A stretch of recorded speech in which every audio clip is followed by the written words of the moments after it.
Hello, everyone. I hope you are having an excellent Friday, or whatever day it may be in your part of the world.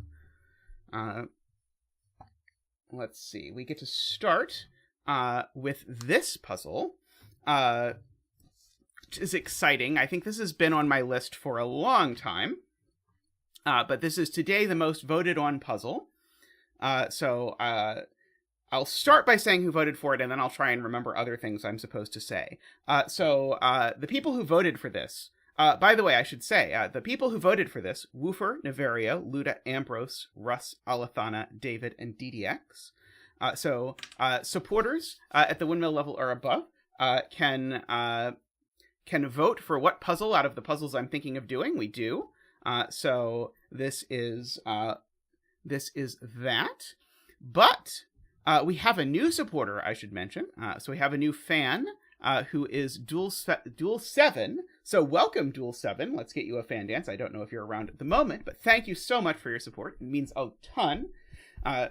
Support especially means a lot as Tristan and I move towards moving into our new home. We won't actually get to live in our new home until July, but we're getting close. So every bit of support is appreciated now more than ever. Not that we haven't always appreciated it, but now even more. So thank you very much to you, Dual7, as well as all of the other supporters out there. So thank you very much.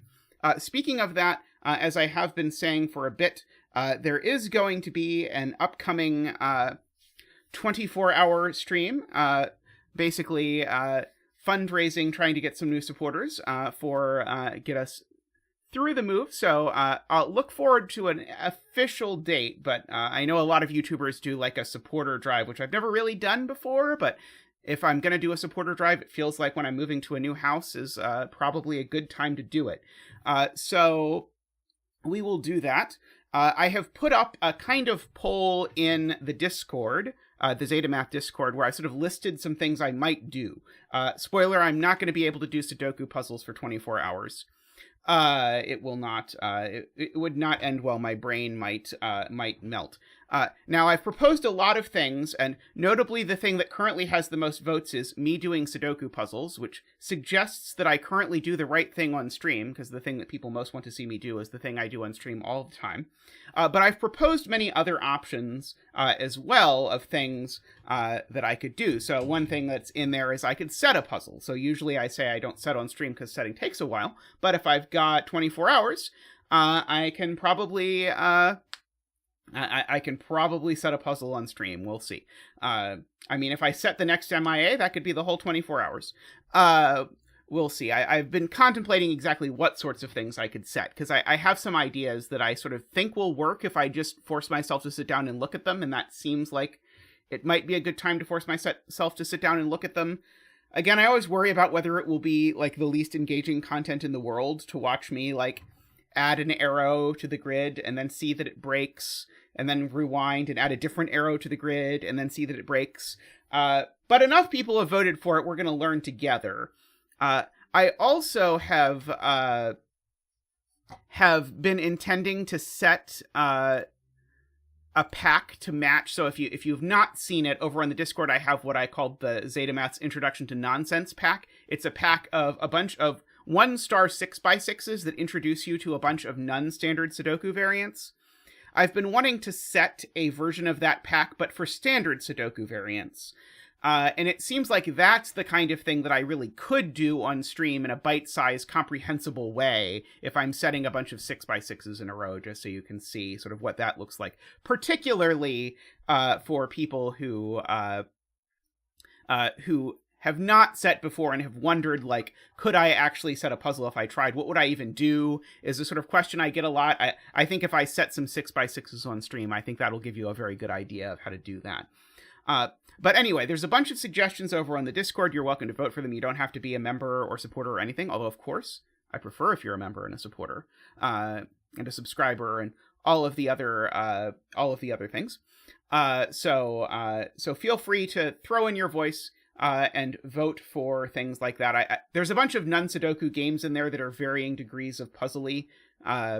Like, I'm kind of excited to do a draft of the latest Magic set and that kind of thing. So there's a bunch of options in there. Feel free to throw your weight behind it, and then we'll do what we do. Zach's contract specifically excludes him from doing 24-hour streams, so he's going to go take a nap during the middle of it, but we'll be together. Or Snack Doku, are those 4x4s, Melrog? I feel like I could probably set some 4x4s. But anyway, the exact date will be good. You can just suggest things in the Discord. So if you think there's some new puzzle game out that would be just perfect for stream, or if the thing you've always wanted to see is me attempt to play Half-Life 1, by all means suggest it, and I am happy to add it. You don't want to see me play Half-Life 1, though. I will tell you that. But if there's other things in there, a few of the things I actually have in there are there because they've been suggested repeatedly. So, for example, and I'm never going to remember the name of this game because it has the word parabox in the title, which every time I hear it makes me think of the Futurama episode Farnsworth's Parabox, which is a Futurama episode and not, in fact, a puzzle game. But anyway, that game, whatever it's not Stanley's Parabox either, because I'm thinking of Stanley's Parable. Whatever game it is, a lot of people have said, "Oh, this is a fun puzzle game." So Patrick, MicroStudy says it's Patrick's Parabox. So we have that. So anyway, take your pick. But again, feel free to suggest stuff. I mean, if somehow magically, and just to be clear, there's absolutely no chance this is going to happen, but if hypothetically the Hollow Knight sequel were to actually be released, which I know is never going to happen, but if hypothetically that were to happen, we could just stream 24 hours of that. You know, there's all sorts of options. Anyway, so this is a Fillomino puzzle with a gigantic grid, although notice it's not actually as gigantic as it looks because most of it is empty for certain values of most. Is there anyone who is prepared to give me a bet tree for this monster? Because I know a lot of people have solved this monster before. So we will see that. So let's see. Okay, so let's understand the rules to this puzzle. Which I think a bunch of people have told me is very good. So just in case you're curious, we previously did number 1 in this series. So number 1 in this series was a Fillomino compass puzzle, and we did it months ago. And I think when we did that one, several people said this one is also very good, and then said this other one is like impossibly hard. I think this is the good one, not the hard one, as I recall, although I suspect it's also going to be hard because it's by a Josefsson. I too love Compass. Yes, I also can see a 1 in row 18. So what's a Fillomino first of all? So a Fillomino, let's see, row 10, column 7, sold. So the betting tree is row 10, column 7. So place your bets now on what the void will contain at the end of the puzzle. Okay, so let me just draw in a pretty random looking omino. In a Fillomino puzzle, you break the entire grid into ominos, and every one of the cells in that omino are going to contain the number equal to its size. So in this case, this is an omino. So every one of them would contain a 9.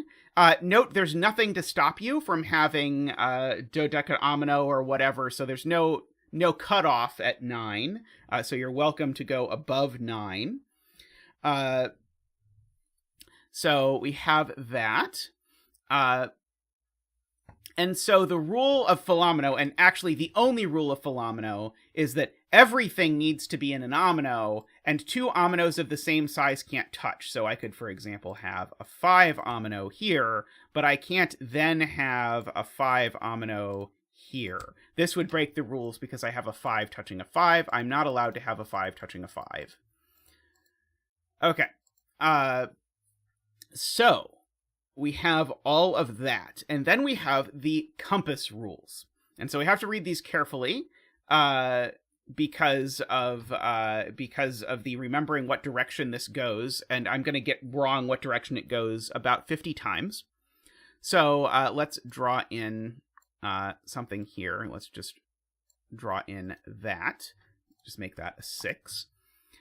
So if there is an arrow in a cell, the digit in that cell equals the total number of cells belonging to the region the arrow comes from that are in the direction of the arrow. By the way, the puzzle Denver that I recently had appear on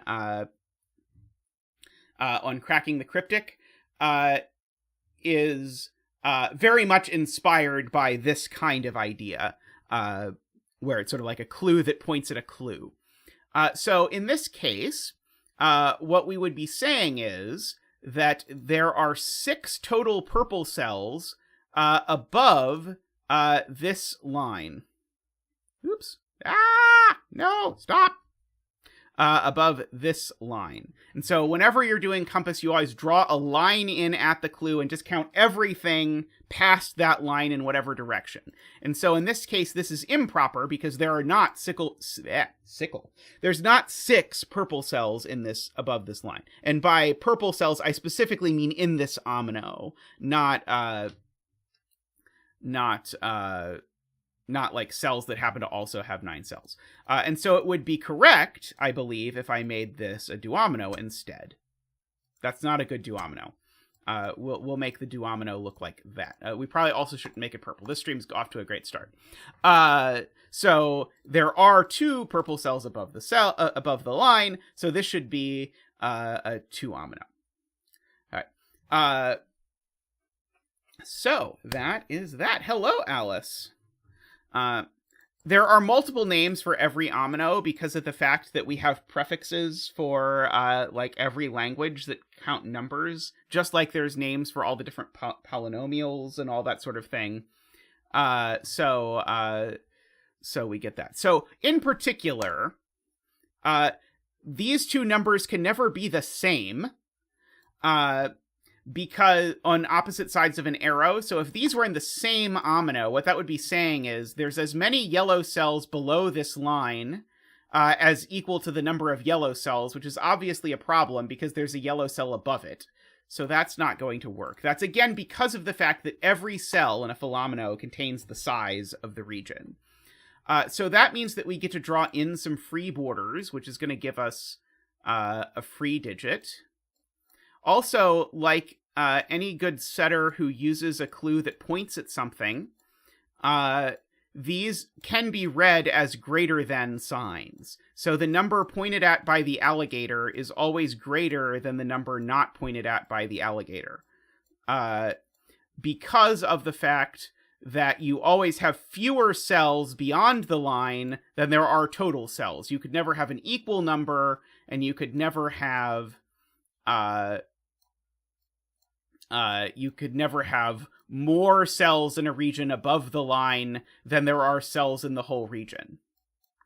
I know that, Tristan, however, I believe it was Malrog has done the puzzle before and said that based on the way his solve went, that this would be a good bet tree. So I am going to believe them as a valuable member of the zetamath community, that this cell will not be filled in until the end of the puzzle. I'm going to guess we're going to get quite late in the solve without filling this puzzle in, unless I get a little hasty. All right.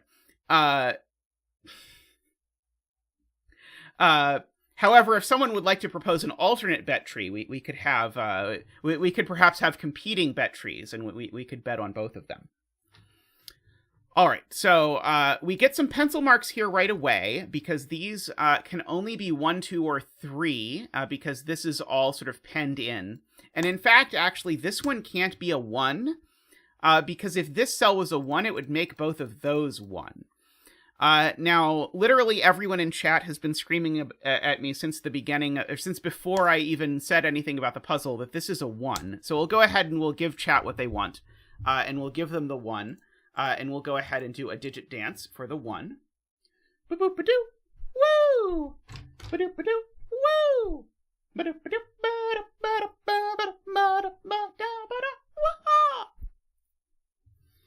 Thank you, Zach. Thank you. So we know all of these numbers are bigger than 1, both by Fillomino and by compass. It has occurred to me that Zach would have an awfully hard time if, like, the first thing filled in was, like, a 22 or something. Like, Zach would not know what to do, I believe.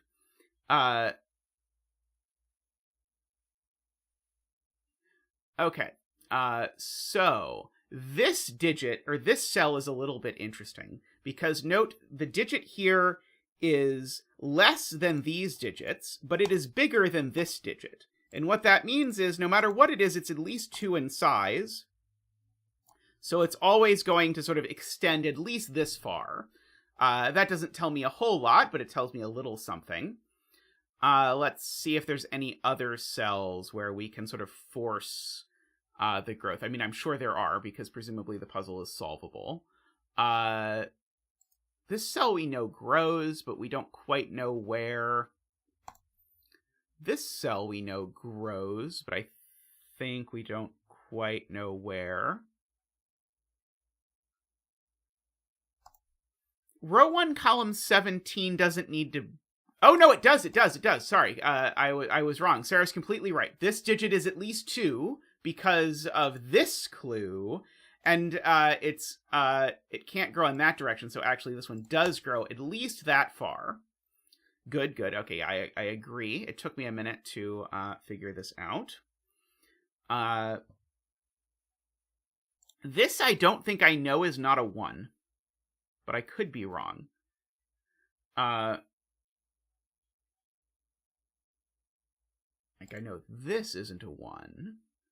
I mean, it's pretty glaring to me to want to... Oh, this one grows as well. We can also grow that, because that one also has alligator teeth pointing at it. You want to be pointed at by the alligator tail, not by the alligator teeth.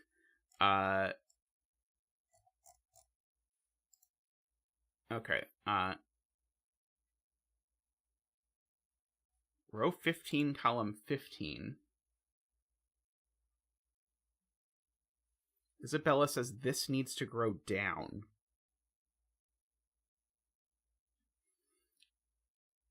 If that's actually the cell Isabella means, I'm going to be amazed by whatever it is that we learn. Let's see. This cell is at least 3. And this cell is at least 3. I'm wondering if I should start marking cells with their minimum in the center. Row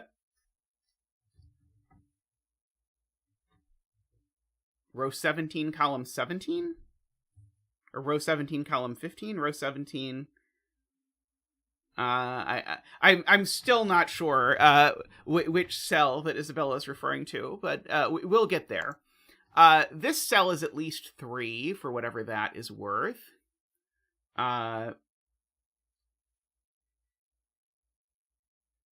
Again, I don't think we know this isn't a 1, Nicholas.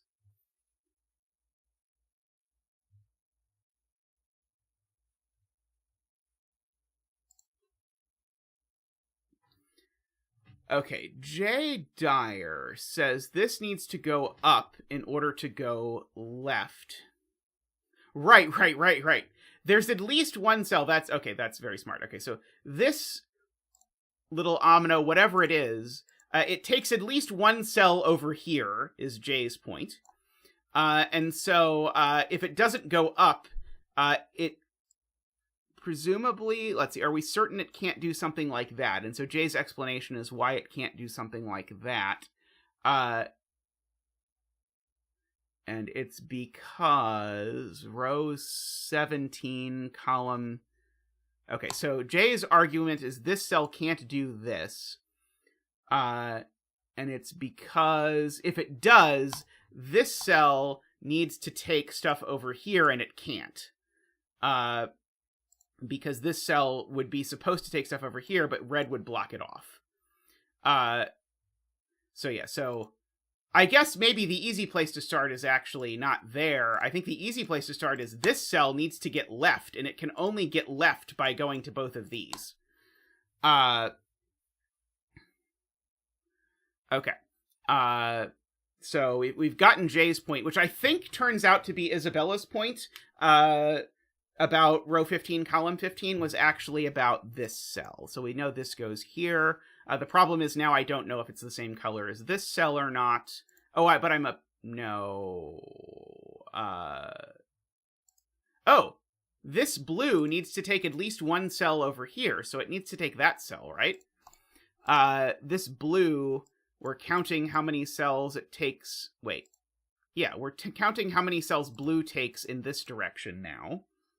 And the number of cells it takes in this direction had better be 1, or we've got a problem. So I think that's a 1.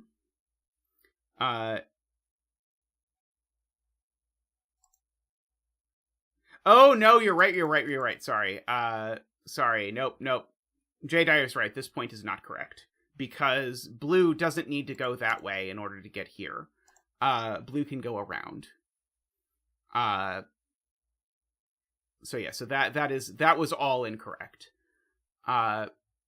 This cell needs to grow, and it needs to grow at least there. So let's highlight that cell as I'm slowly sort of learning my my things.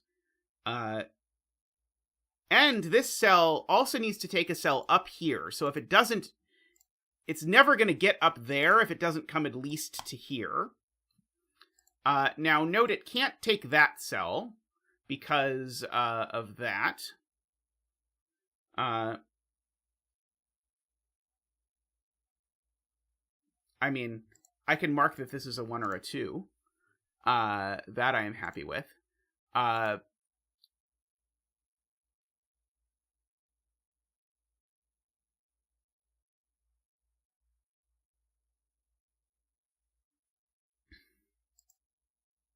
Right. Blue does... So, Jim has a good point, which is that blue does need to get up here, and it can't take this cell. Because if blue took this cell again, that would be saying every blue cell is to the left of this arrow, which just doesn't work. So, actually, blue does need to do at least that much.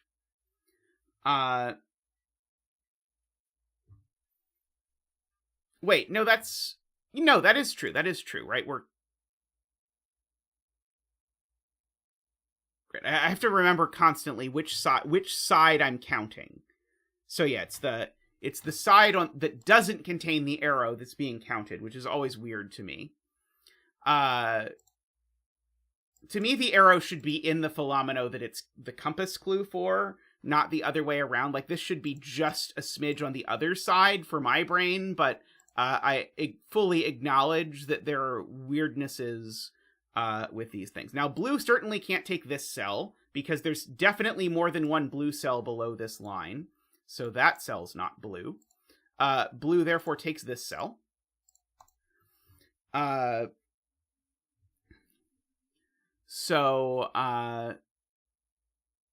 Let's see. Okay, so this cell's huge for whatever it's worth.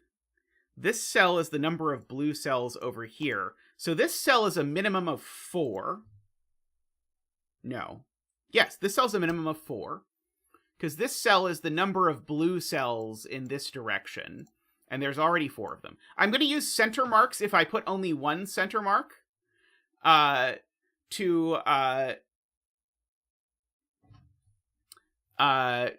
mean minimum. So this is a minimum of 4.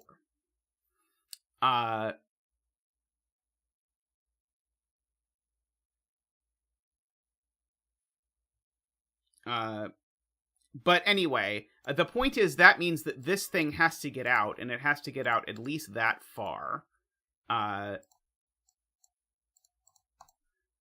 So we'll go there.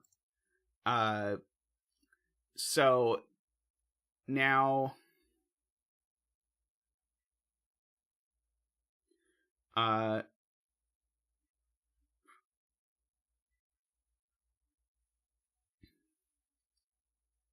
oh, right. This is definitionally a 1, J. Dyer points out, because blue, we already have a compass clue for blue in this column, and it's this one. This is saying there's one blue cell in all of column 14 and to the left, and so then this asks the same question, so the answer must be the same. So this is itself a 1, and whatever this is, it's going to get out. Like that. Now, can blue possibly be done? No, because blue hasn't yet taken that one cell that this is counting. So blue has to go up like that. At which point, as was pointed out earlier, this is now a minimum of 5. And it's actually even a minimum of 6, but I don't think that's really helpful to be thinking about at the moment.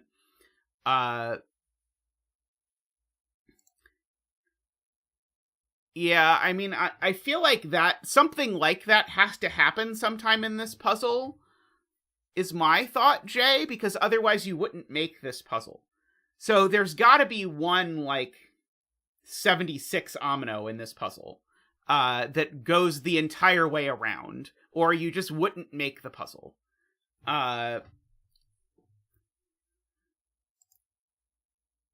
Okay. So,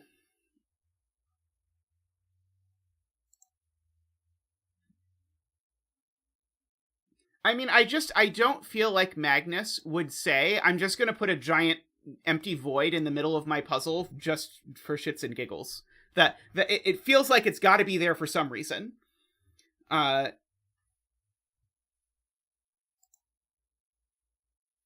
Now, there could be a reason other than because there's an omino that wraps all the way around, but because there's an omino that wraps all the way around is a pretty obvious reason why you would want to have a giant void in the middle.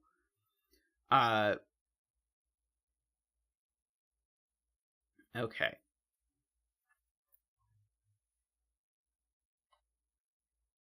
Row 17, column 18 is Andrew's point.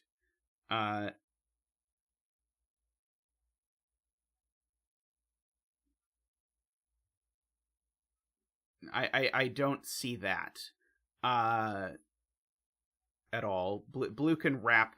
Blue, we now know, can't wrap around the long way, but blue might be able to wrap around up here. We can probably disprove that if we desperately want to. Isabella has an argument, which is, what if this is a 2? What is this? And so this number would be a 1 if this is a 2. But that's a problem because it's wrong. So I agree with Isabella's bifurcation palette. So switch to the bifurcation palette for a second. If this is a 2, Isabella's point is this is less than 2, so it must be a 1. And so this would be gray. But then the point is this is saying that the carnival cake region has one cell above this line, which is plainly false. So Isabella has proven that this is in fact a 1. So we can do that. Oh, I mean, I don't think it's bifurcation. I just think you need the bifurcation palette to explain to someone who's watching it. I'm not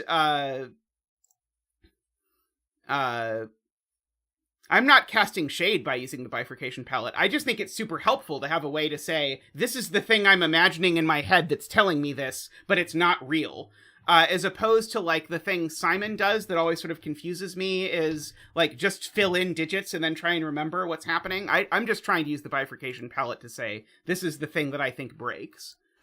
So now this is blue because it's got to be an omino of size greater than 1. So these two are the same color now, and that color isn't red. So we're going to make it green. Your proof did not make sense to me, Andrew. But Isabella's made sense to me. Let's see. I mean, your proof may well have been right, but I did not understand it. So we have this. So these two, by the way, are the same size because they're both clues, again, for the same thing. And so there's the same number of blues above this line as there are reds above this line, which is very interesting. But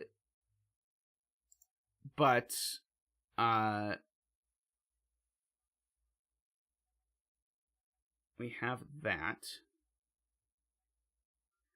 Let's see. So I know this red only takes one cell in row 18, but it does take one in row 18 for whatever that's worth.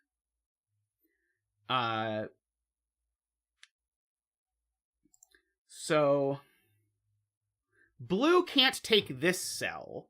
Maybe this was Andrew's point. I think this was what Andrew saw that I did not see. Blue cannot take this cell because blue is bigger than red. Oh, wait, maybe that's wrong. Maybe blue can take this cell, actually. Never mind, sorry.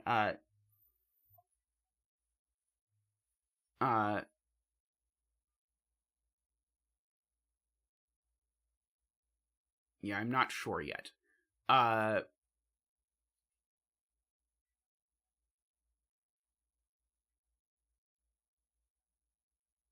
Oh, right. Okay, that's beautiful. Okay, so several people are helping me get here.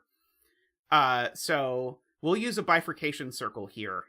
Imagine that this circle is not red. Then what happens is red goes and eventually takes a cell in row 18. The problem with that is that this cell now is obligated by the compass clue to take a cell over here, but it can't because it's trapped at the bottom by red. So that's gorgeous. Well spotted to everyone in chat who saw that a while ago.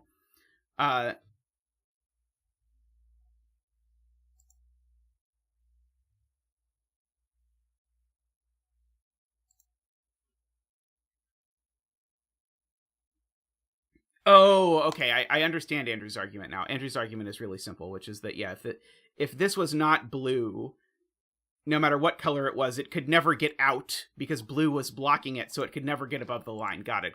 Okay. That makes much sense.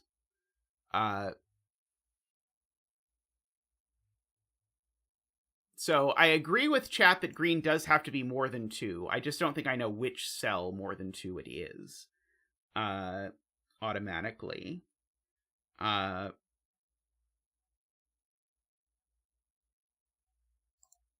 Okay.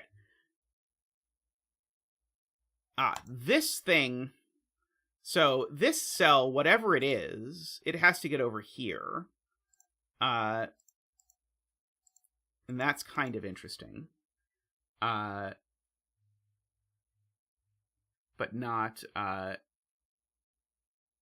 immediately useful.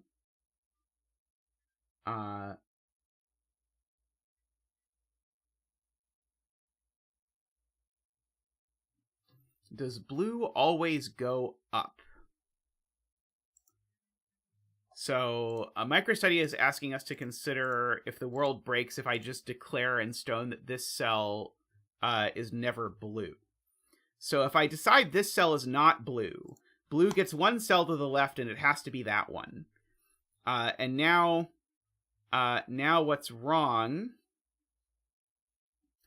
is that this cell would be a 6. This cell would be a 3. But this being a 6 and this being a 3 doesn't work.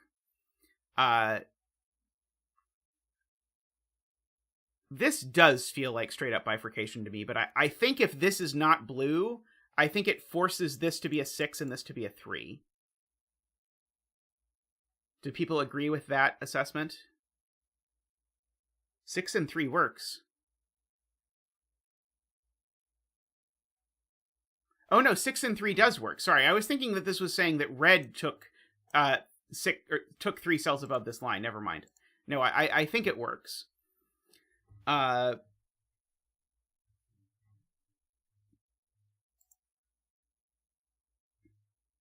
So interestingly, if this cell is not blue, it's the same color as that cell, but I don't know that that does anything for me. In the world.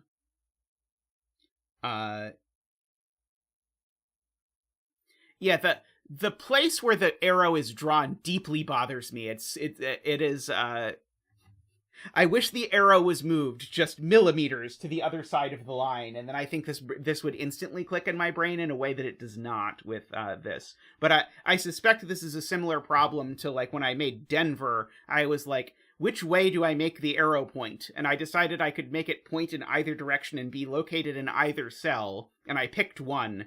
But I think you could pick any of 4 different combinations and it would work fine. It's just a matter of how exactly does your intuition play with what the arrow is supposed to mean. And it was honoring the fact that Magnus chose these to be greater than signs that made me choose to clue Denver the way I did.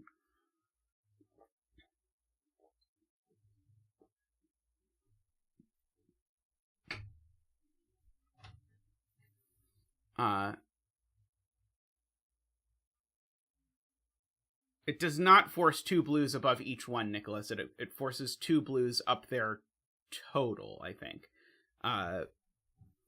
So yeah, there's at least 1 more blue above this line, for sure, but it could be that there is exactly 1 more blue above the line, I believe. I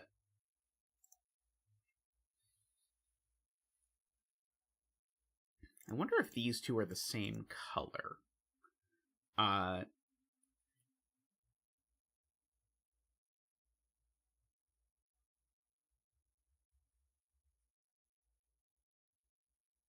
Yeah, blue goes there. So blue's never getting into this column anymore, at least.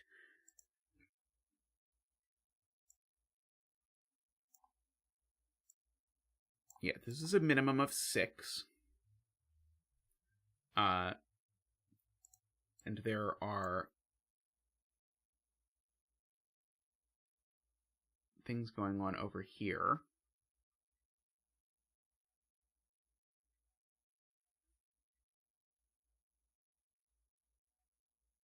Okay, so MicroStudy would like to live in a world where blue doesn't go left. So let's see how egregiously the world breaks. Maybe if blue doesn't go left, maybe that's a huge problem. So if blue doesn't go left, the problem is then blue has to make it all the way up here somewhere in order to take a cell into this column, because it needs a cell in this column somewhere. And the question is if in the process of blue doing that, there's something it does that just automatically breaks. Which I'm not convinced of. Let's see. Jay is convinced that red is green plus 3, which I believe because of counting these things. So green is counting every blue cell except for these 6. Because blue, again, can only take 1 cell over here, so blue can't take any more cells down in these 2 rows. So green's counting all but these 6 blues. And red is counting every blue except these 3 unless blue gets over into this column somewhere. Is blue getting over into this column somewhere somehow? Do we know that it's not? I don't think I know that it's not.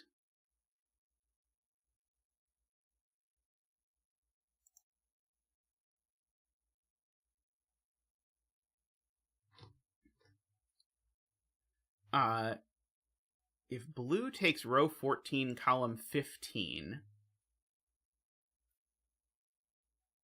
then row 14, column 16 is 1 less than red. Yes-ish. Doesn't have to be, because if blue takes this, blue can take more cells in this column.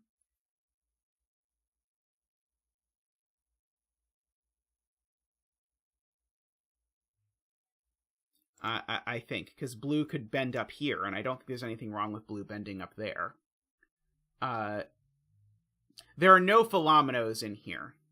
Or if you prefer, we might at the end, we won't know until the end, we might be able to make this one giant Fillomino. But we'll have to wait till the end to see if we can fit a Fillomino in here.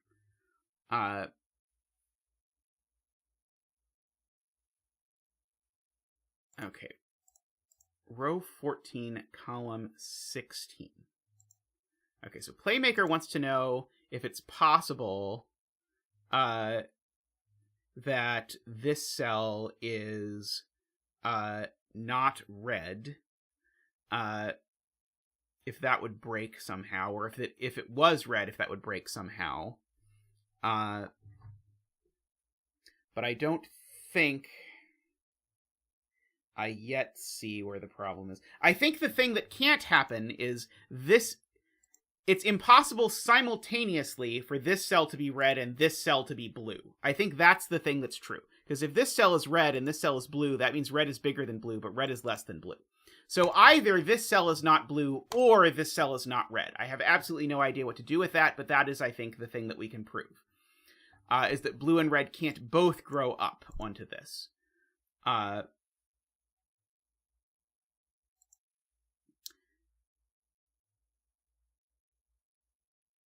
If red comes here, it forces green up.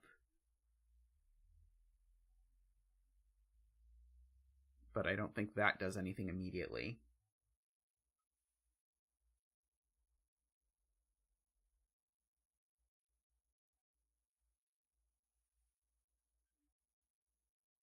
Let's see. I don't quite see that yet.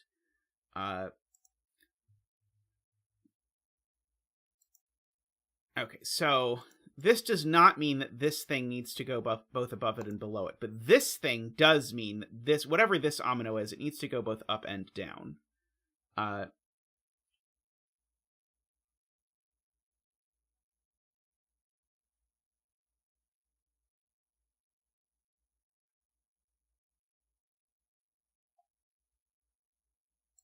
Okay, Andrew is pointing out if blue does go up, that is, if blue doesn't take this cell, then this cell becomes the number of blue cells above this line, which would be at least something like 1, 2, 3, 4, 5, 6, 7, 8, 9, 10, 11, 12, 13, 14, 15, 16. It would be at least something in the like 16-ish range. But I don't know that I know that this isn't like a 16 omino, do I? I don't think so. At least not easily. Let's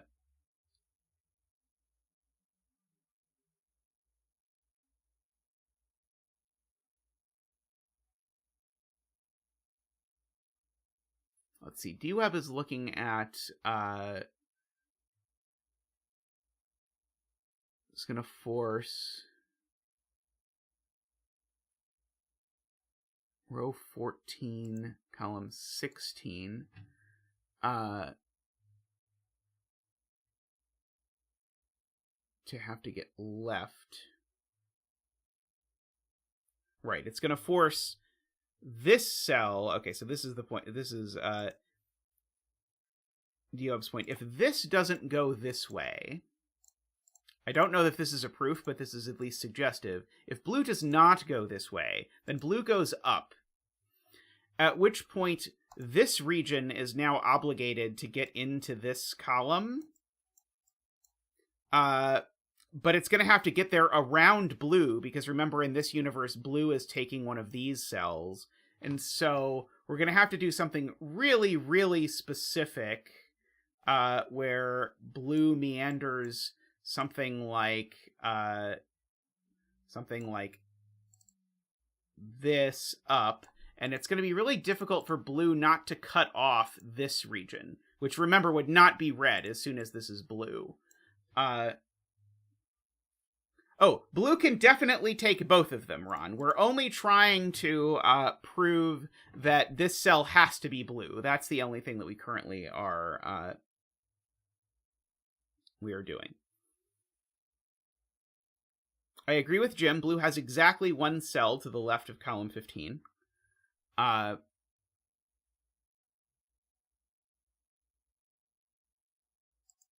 Yeah, the world where blue goes up and does not go left is crazy.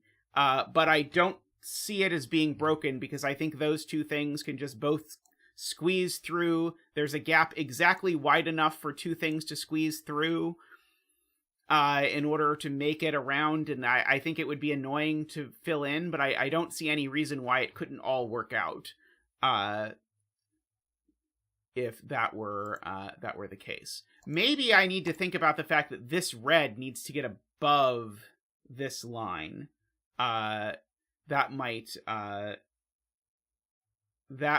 do it. Because this red can only get, as long as this red isn't, oh, this red could be blue. I don't know that. Maybe I know that this red isn't this blue. Do I know that this red isn't this? Maybe not. Okay, row 11, column 15 says J. Dyer has problems.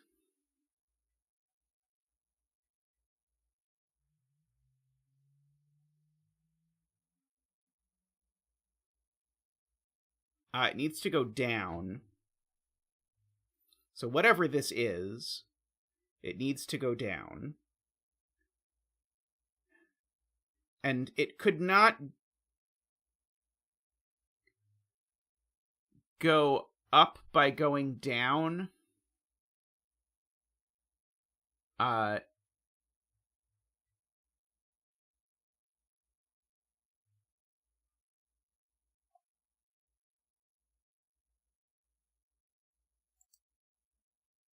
Okay, so yeah, so if blue goes up, so if blue does not take this cell, blue goes here, this number is huge.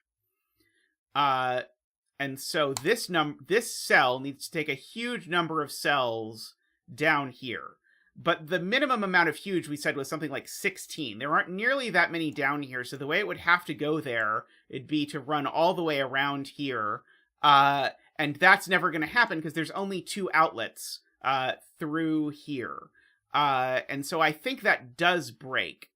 I'm slowly becoming convinced by it. I'll go with it.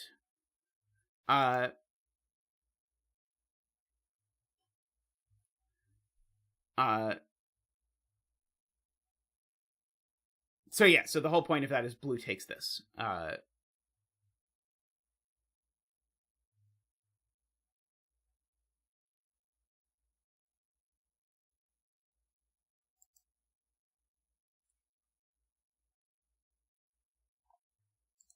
There's still a small buyout option where it turns out that we didn't quite prove that carefully enough because we forgot about the fact that 2 things could be the same.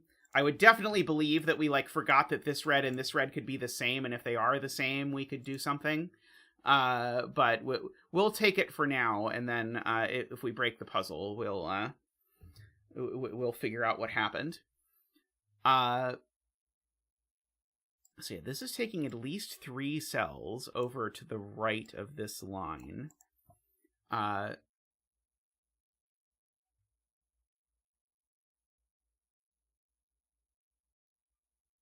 doesn't seem super helpful. Kind of feels like we're running out of clues here. I'm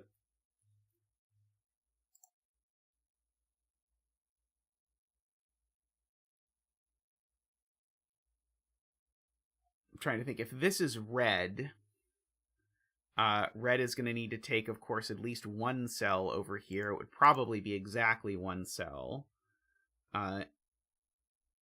Red still needs to take at least 3 cells over here. Wait, is that going to create an infinite chain where red's going to be forced to go over here? I think that's not going to work, actually. Because I think the math on red and green and the way they're related, I don't think red and green are allowed to be as far apart as they would need to be in order for red to take a cell in this column. Okay, let's try. I think J. Dyer was the one who understood this before. I think if red takes this cell, I think we're going to have a problem through the medium of green. So I'm going to have to try and understand how this exactly works. So if red takes this cell, red now takes at least 2 more cells over here. No, I don't think this is... Maybe this is a problem? I think this is...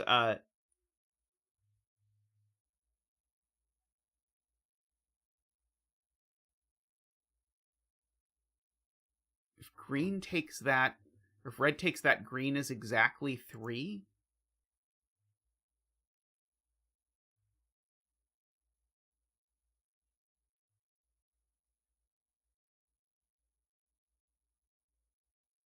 Okay. Okay, here we go. So here's the next step. So if red does take this, blue now can't take this for reasons we've articulated before. It would imply that blue and red were simultaneously both greater and less than each other. So if red takes this cell, blue is now done, and so we can fill in the value of red. Red is 6 in this case. And we can fill in the value of green. Green is 3 in this case. And now the question is, how on earth is red taking 3 cells over here? Because that would imply red has too many cells. That's the thing I was seeing, and it all works. I just needed Ron to point out that the thing I could do is just fill in the value of blue. Right, okay. So red does not do that, is the thing. However, red remembers a minimum of 6, so red definitely takes this. Sorry, not the bifurcated red, the real red. Takes that cell.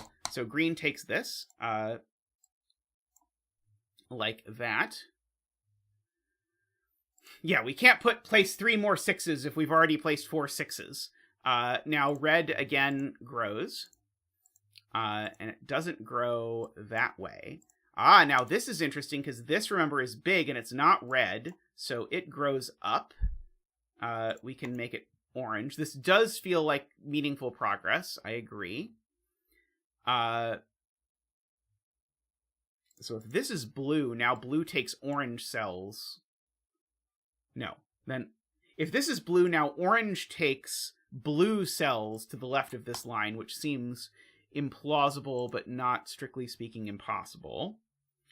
Hey, Christian, how are you doing? Okay. So we know that there's at least one more red. If there's a red here, green is done, and blue is done.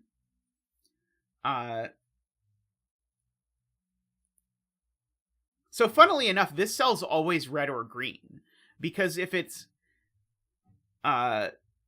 wait, is that true? No, that's not true. Don't listen to me.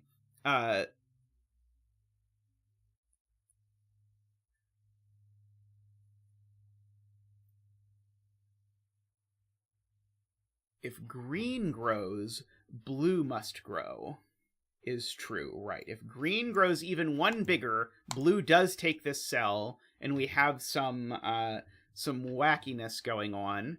But let's be honest, we'd be disappointed if there was no wackiness in the puzzle. We now have a cap on blue, by the way. Blue is now an absolute maximum. 3, 4, 5, 6, 7, 8, 9, 10, 11. Blue's an absolute maximum of 11. So the absolute maximum on green is actually is 5. So green is 3, 4, or 5, if I count correctly.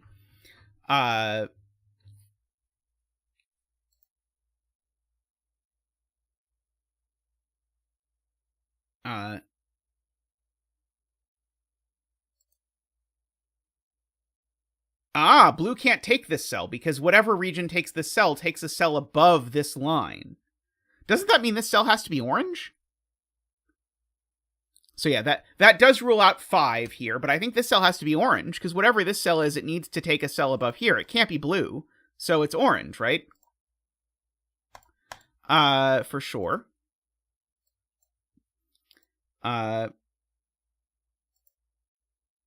And so the question is, how many cells does orange take over here? And the answer is either 1 or 10, I think.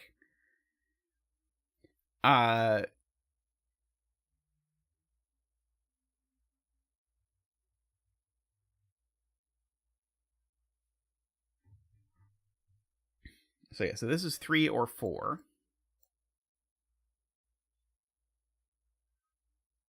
And so the question is, does orange take 11 cells to the left of here or not? Now, orange is bigger than this cell.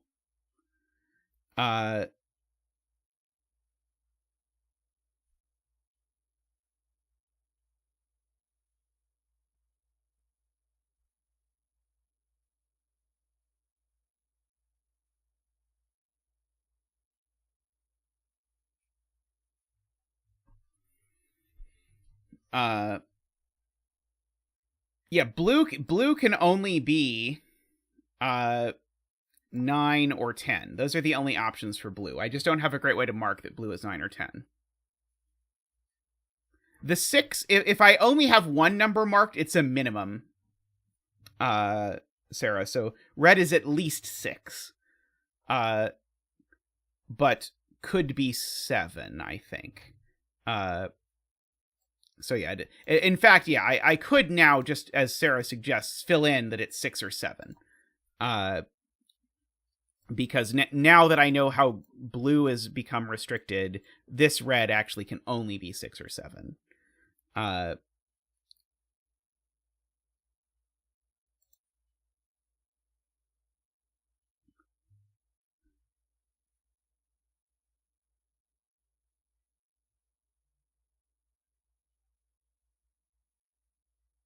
Something crazy is going to happen to resolve this.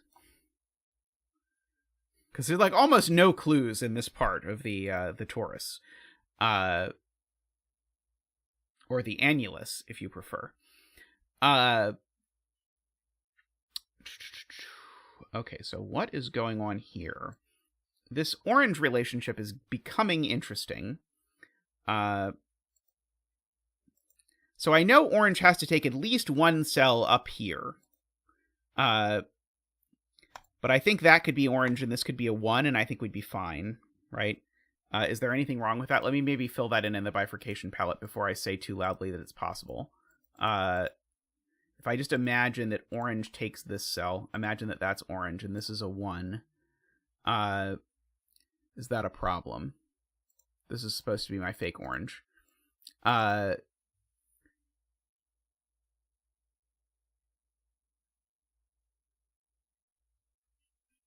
It would mean that this took one cell below it, but that seems fine to me. I don't see a problem with it.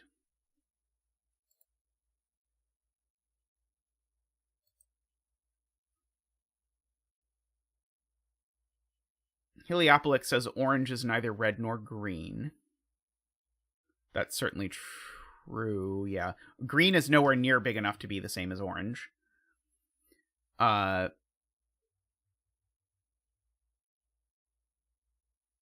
I think Heliopolis actually meant row 12, column 15. Is neither orange nor green.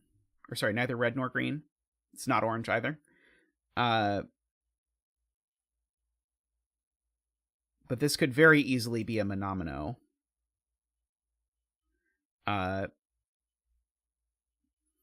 The world where this is not a monomino forces orange rather brutally.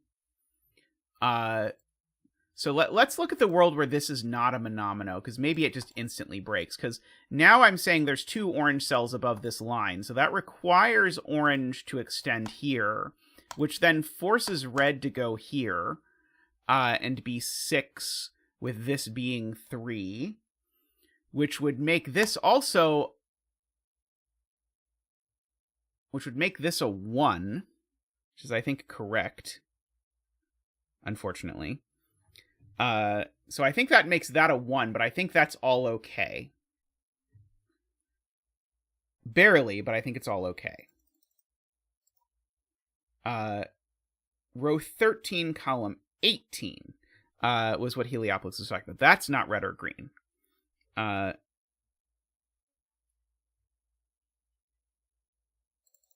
Go back. D-Web wanted to look at this a bit more. Row 11, column 15. Oh. Ooh. Row 11, column 15 would have to wrap all the way around the grid, is the point. But I don't know that we know it doesn't, because it would only be one giant region that would have to... Oh, no, it can't. It can't. No, it could, because it's not the one we know how many things it has over there. Sadly.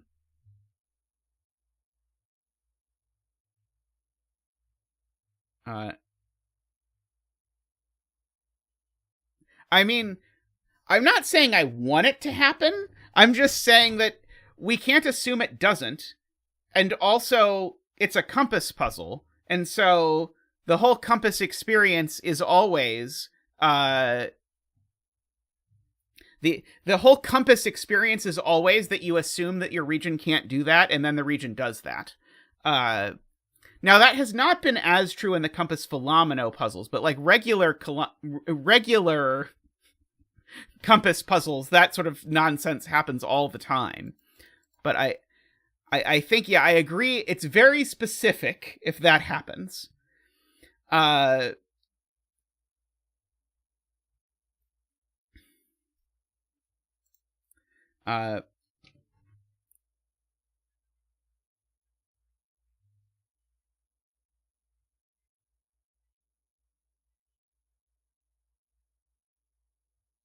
Yeah, so this is a blue or it's a 1. And the world where it's blue is particularly concerning, because if it's blue, yeah,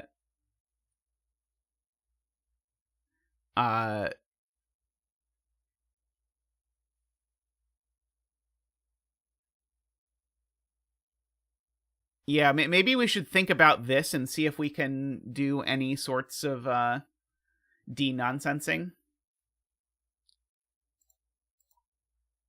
So, for example, we can write in that I know that this cell's a minimum of 3 just by following the inequalities. This cell's a minimum of 3. This cell's a minimum of 3. This cell's a minimum of 2.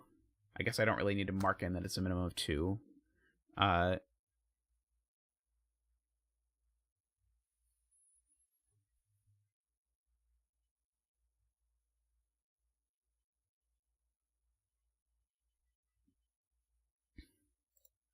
But yeah, when blue takes this cell, just to show you, when blue takes this cell, now orange needs to take 10, I think, 10 cells. Yeah, now orange needs to take 10 cells in this column. So now orange is big. It's at least like 11 cells. But now this region now is now big-ish. But the problem is, and now this region now has to take that biggish number of cells down here, which then forces it to run around the grid, but we don't know it doesn't run around the grid yet, is the problem.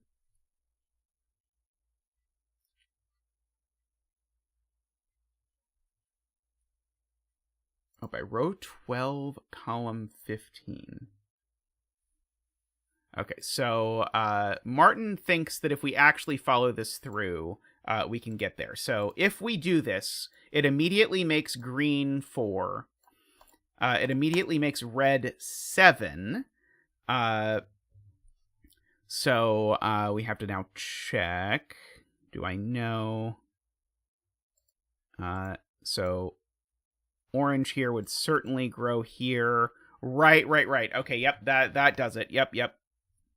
Got it. Okay, good spot to Martin. So, it told me OBS disconnected, but hopefully OBS is reconnected now. Okay, so that's the only orange cell in this column. Oh, now I can fill these in, because now this is a 3. And now this is a 6. Okay, and so the 3 is done. The 6 needs one more. For whatever that is worth.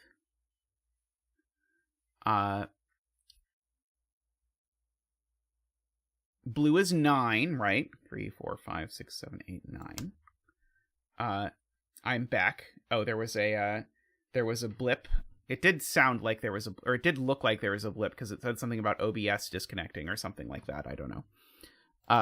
So I'm glad I am back. Well, in the blip, we filled in a 6 and a 3 and a 9. So now we've filled in lots of digits over here.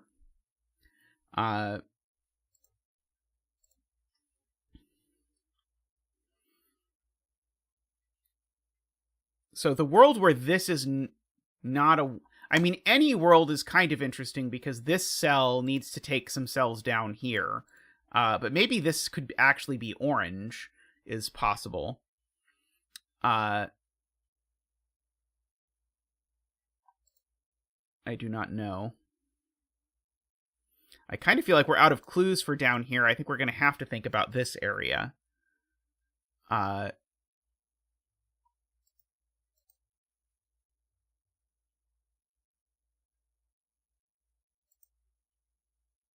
So whatever red is, it's going to have to get above this line.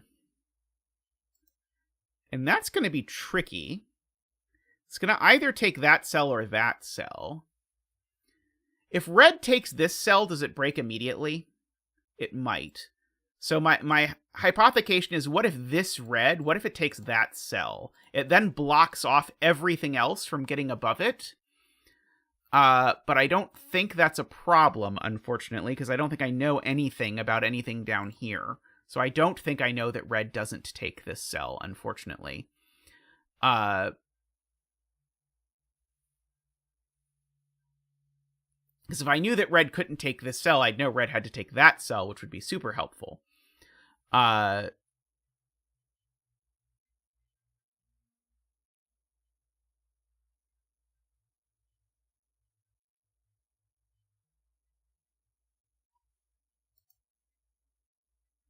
Oh, this cell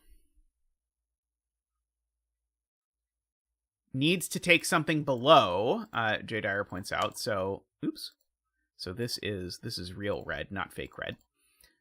So we can put real red in here, because this amino needs to take something down here, which now means this cell's a minimum of 4 for whatever that is worth. And actually, if you think about it, it's actually a minimum of 5. Although I don't think that's super useful, but it's a minimum of 5 because I need to take 5 to even get 3 cells over here. So this could be a 1 if this stops.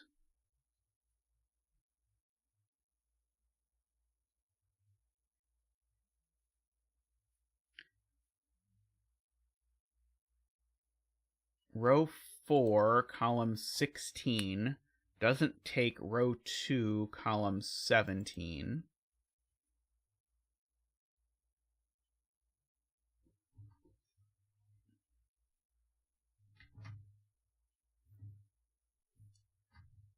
Oh, row 1, column 16. Right. This needs to get down. Oh, No, this needs to get right, and it can't. So, right. This cell can't take this, because that would imply a nonsense sequence of inequalities, because red would be strictly between yellow and yellow, which would be a problem. So this needs to get down... No, sorry, this needs to get over here. It can only get over there, since it can't go through here. Can only get over there. Is that through here? Or could it get there in a ridiculous way? I don't think it can. I don't think it can get there not through here. So I think all of these are the same. And I don't think I yet know if this is yellow or if yellow does that sort of thing, maybe. Oh, I know this isn't yellow, right? I think I know this isn't yellow, because yellow needs to take at least 3 cells over here. Oh, yellow could take those 3 cells exactly. No, it can't take... No, yellow could take those 3 cells exactly, I think. But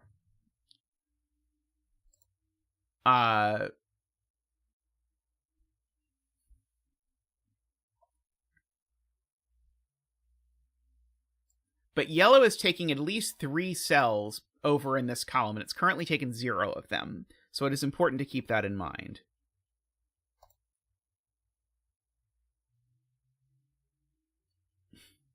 This cell is the same number as this, but not the same, not necessarily the same region as that. In fact, it just can't be the same region, right? Yeah, it just can't be the same region, I think. I think if this is the same region, then the problem is, what's this digit? And the answer is at least 3, but I can't fit 3 cells here without breaking... Oh, maybe yellow could wind all the way around. Yellow might be able to warp all the way around.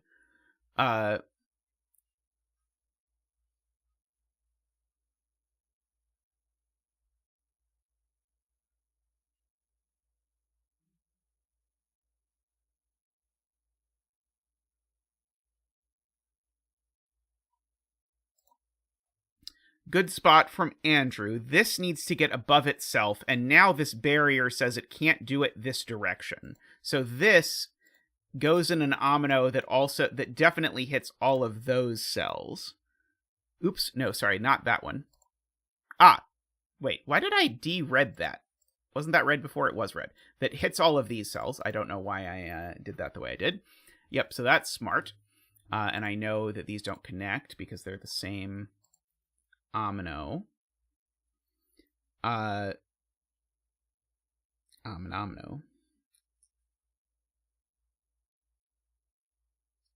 And of course, it could just U, or it could do something more complicated. Agree with that. So, if this red is more than 3, it's the same as this red. Which is going to create a big problem, but I don't know if it's a fatal problem. Because I think yellow might be able to, like, wind around here in a way that just barely works. But it looks untenable, we'll say.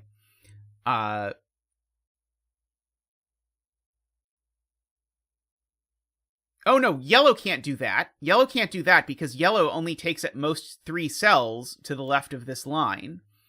So yeah, the fact that yellow takes at most 3 cells to the left of this line means yellow... in fact, yellow can at most do that. So this would be at most 2, and it doesn't work. Right, so this is not red, is the point. So let me show you that in the bifurcation palette, just in case you... could not follow that, because I could not for a long time. If this cell is red, this cell I know numerically is the same number as this, which is what that red circle is meaning, so it would be red 2. But now this number is counting the number of red cells down here, so it's a minimum of 3. Let's just carnival cake it out. But if we carnival cake this out, now this yellow has to connect to this yellow, while only taking at most 3 cells over here, and that's just not at all remotely feasible. So this cell is not red, is the conclusion. And therefore these are 3s. And this is also a 3. I can make it actual red. I'm not really trying to match the omino colors in this puzzle, because that seems to not be what this puzzle's about. But we can sort of fill in some stuff because of the fact that they're both 3s. So, oops, I put in an unjustified line. I did not know about that line. Okay, so this is a 1. It just is, because we can count it. Yellow still needs to get over here, in fact, exactly 3 cells, and it hasn't yet, so therefore this is yellow. Therefore this is not a 1, because these two are both the same, whatever that thing is. I don't know if this is the same or not. Now, if yellow goes here, that creates an interesting issue for this number, but it doesn't necessarily have to be a problem. Right. If yellow certainly can't go up like this. So if yellow does not take... Let's phrase it this way. If yellow does not take this cell, what does yellow do? And the answer is then yellow has to do those 3 exactly, making these 3s. But the problem is that makes this a 1, which does not work because it's next to a 1. So yellow does have to take this cell.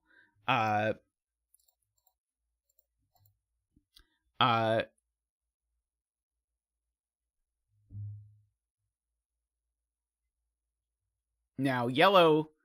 so yellow takes 2 of these 3 cells. No, yellow could still take all 3 of these. Yellow takes 2 or 3 of these. Depending on whether this is a 2 or a 3, of course. Or I guess yellow could start, like, creeping across the top. It doesn't have to only enter this column. It could do more weird things. I feel like we're losing the thread on this one a little bit.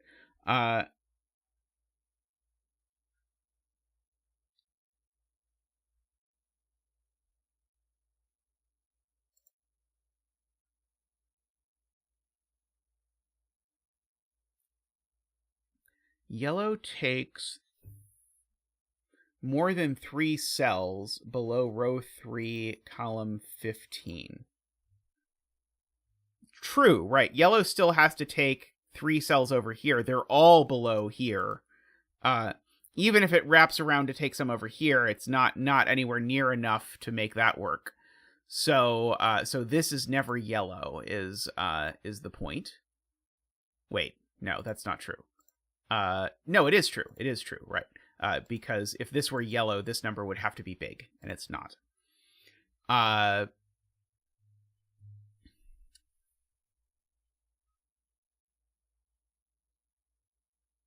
If these two are different, it forces things a lot.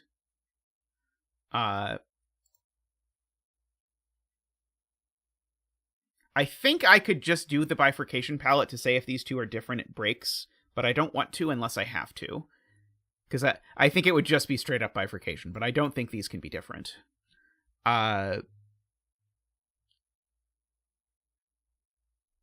might have to. Okay, let's just go in the bifurcation palette, and let's see if it breaks as quickly as I think it's going to if I make this green, this Simon's sweater, and this sky blue. So sky blue would have to come here. Simon's sweater would have to come here. Yellow would have to come there and there. Just in order to make any of that work. This is a minimum of 3, so it would have to come there. But now this needs to take at least 2 cells down there. This would not immediately have to be a 1. Well, this would be a 1, for sure. Because if these two are different, then this is definitely a 2, and this is a 1. And so, actually, that would force this... Okay, now I think this is what happens, because we're so far ahead, and now everything is working out nicely.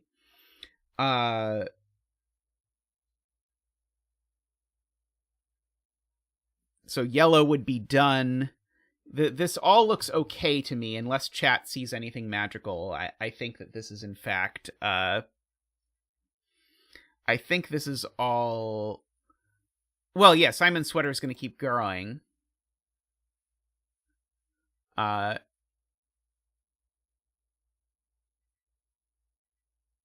Light blue perfectly fulfills its arrows, right? Oh no, light blue couldn't fulfill either of these arrows. Right. Okay, so this does break, although in a way that I feel ashamed to have done. But this breaks because light blue now is done. It can't grow that way or that way. And so it would break if I made this light blue. So light blue is done. It's a 3, but it would need to take a cell above this line, and it can't because it's a 3. So that doesn't work.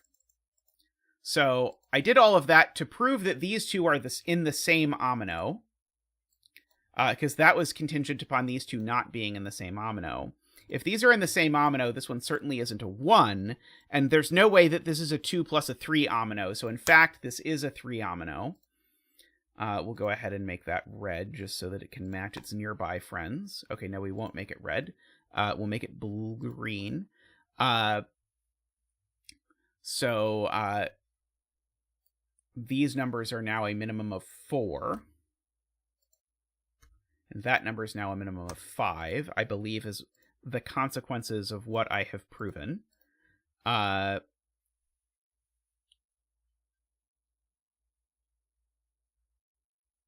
just make all 3s green. I don't think there's going to be enough colors for us to actually do the thing. But we'll see. So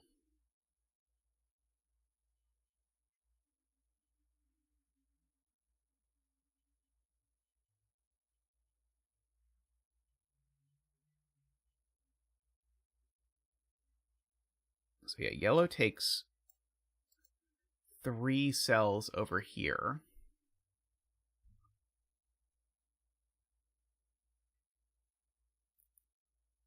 But I don't... Do I know that this isn't yellow? I don't think I know that this is not yellow.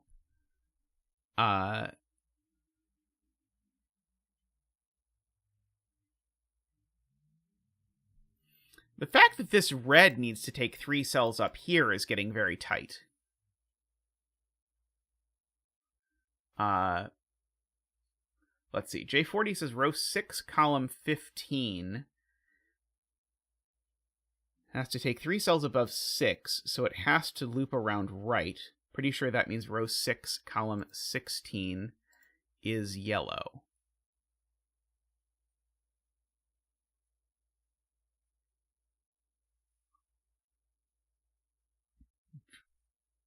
Right. If this is not yellow...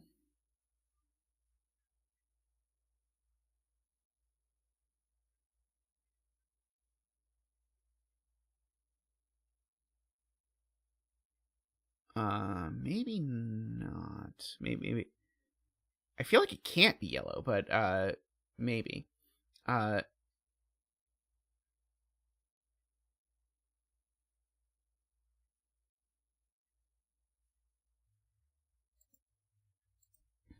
Right. Red takes 3 cells up here. And so, one good point from chat is that's not one of them. Because if this cell is red and red takes all of these, yellow can't get enough cells. Oh, maybe it could, actually. Maybe yellow could wind around here and red could run under it.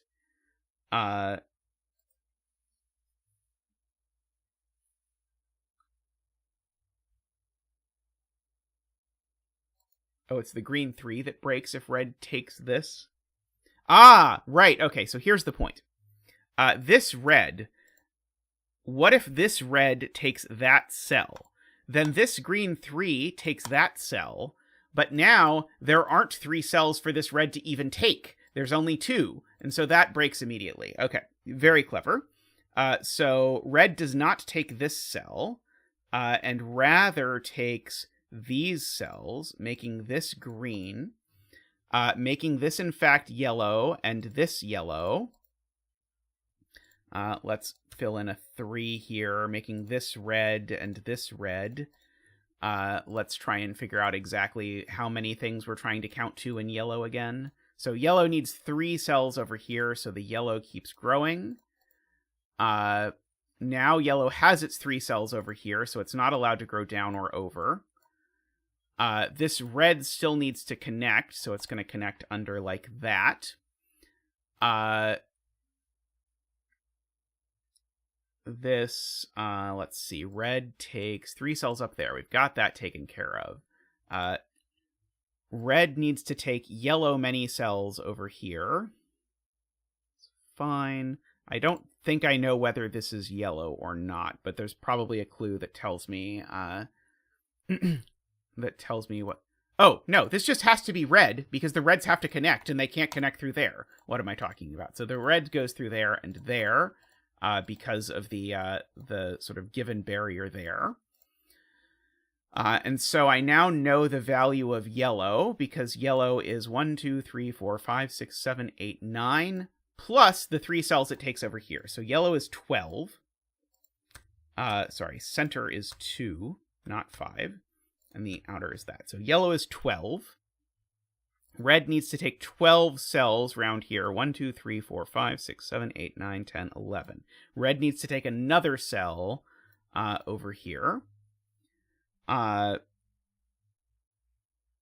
Which makes sense for this cell, actually. This cell's pretty big, actually. It's a minimum of 6, I think.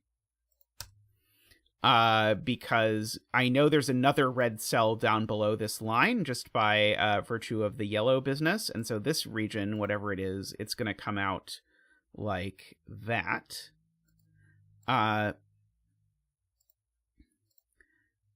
question is, can I actually math that it actually has to be 6?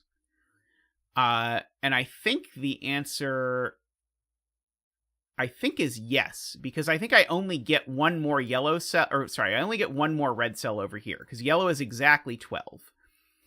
And so 1, 2, 3, 4, 5, 6, 7, 8, 9, 10, 11. Yeah, I get exactly one more red cell. It has to be counted by this arrow. It has to be counted by this arrow. So in fact, this is exactly 6. I agree. Okay.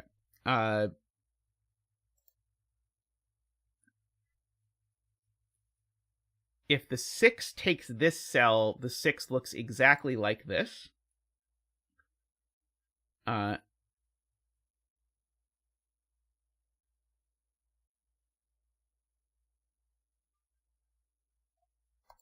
This just is a 1, I agree, with J. Dyer, because I know there's one more red cell over here. So this is a 1. Now these are getting close together, so I kind of want to give them both a color. Right, that fixes red. Good, J. Dyer sees it. So if this cell is red, I'm now saying there's only one red cell in this column, but that's not true. So therefore that's red, which forces green to in fact do exactly that, which forces this to also be a 1.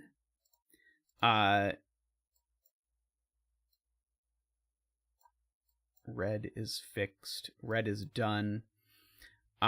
These are 6s.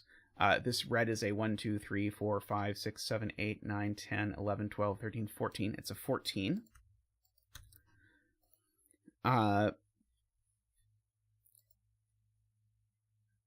This, whatever it is, certainly grows down from here. It can be a new yellow region. This orange hasn't yet got its cell up here, so it grows over here, which then forces this red to finish. And now it either goes up there or comes over and goes up one more.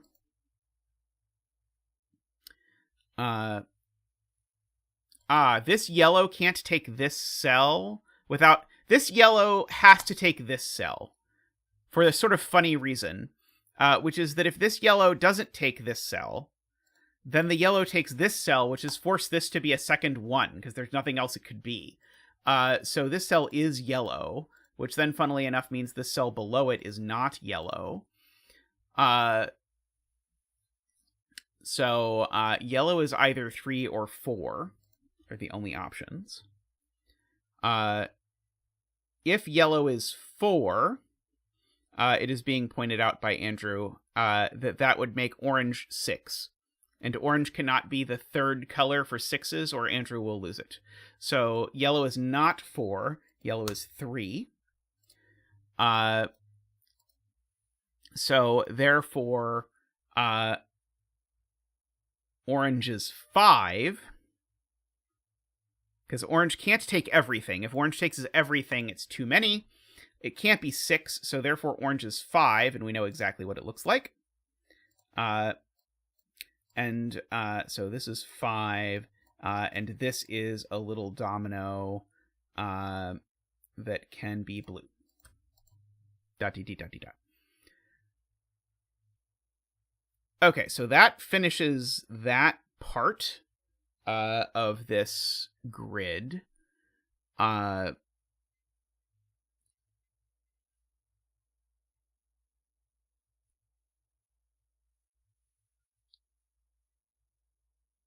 Okay.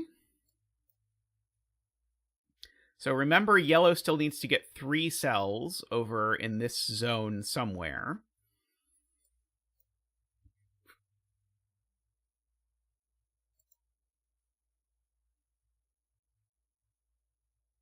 I don't think this cell cannot be yellow. I think if this cell is not yellow, that forces these cells to be yellow, and I think that's probably a problem. Because if both of these are yellow, now this cell is a 1, 2, 3, 4, 5, 6, 7. Now this cell's a 7, so it's going to run out over there. And it's going to, in so doing... is it going to... It might just barely... it might just barely work, unfortunately.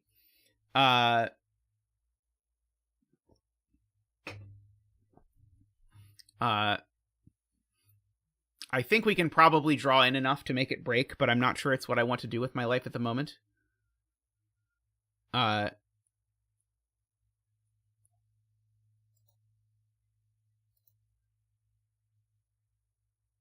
Good. Okay, so Andrew has a much sharper point. This cell, which can be red, this cell, if it doesn't grow there, here's Andrew's point, if it doesn't grow here, it grows up like this, because remember, this cell is definitely not red, but in so doing, it cuts off yellow. So this cell always grows here and here. I believe. And so in so doing, it actually tells us what this red has to do, because it takes 3 cells over here, so it has to take that one. I think it has to take these 2. But am I willing to say that for sure? Am I certain that it doesn't do the crazy thing of going around like that or something? I don't think that I yet am.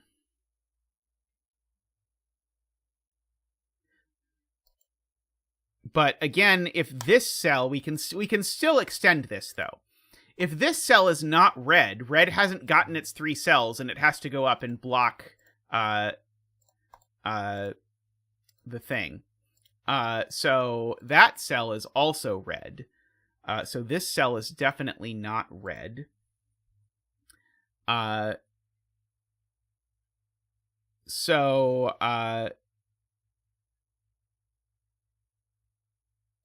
so we can do the same thing again. If this cell is not red, it would force red to run over the place in a place it's not supposed to go.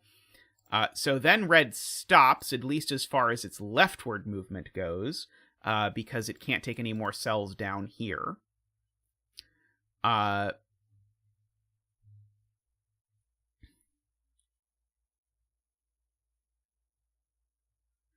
this red still needs to get over here somewhere into these cells.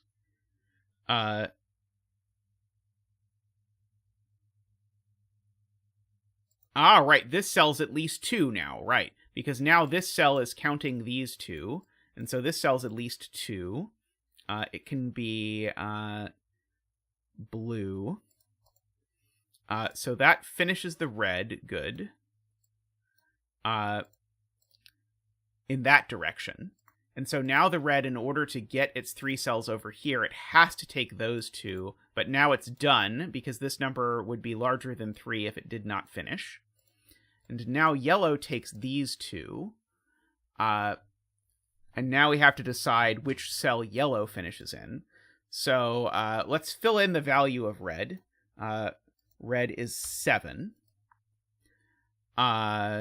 So the question is, if this is yellow, does yellow take 7 cells below this line? And annoyingly, it does. If this is yellow... Oh, I know what this value is. That might be the smart thing to do. How many... No, I don't. Do I? No, I don't. I know this thing takes 7 cells down here. Row 12 or row 2, column 13 is a 1. Don't do complicated things. Yes, row 2, column 13 is a 1. Don't do complicated things. Thank you. Thank you. So yes, this is a 1 because we finished this. And so therefore, therefore this cell is more than 1, so it grows and becomes yellow. And now yellow has its requisite number of cells over here, and so yellow is done, and is indeed a 12 still. Don't do complicated things emoji when. I feel like we could come up with a good don't do complicated things emoji. So this cell, whatever it is, it grows. It can probably be blue. I don't know. Maybe blue. Maybe that's too close to blue. It can definitely be orange. No, green, I think. I think it's supposed to be green. Okay,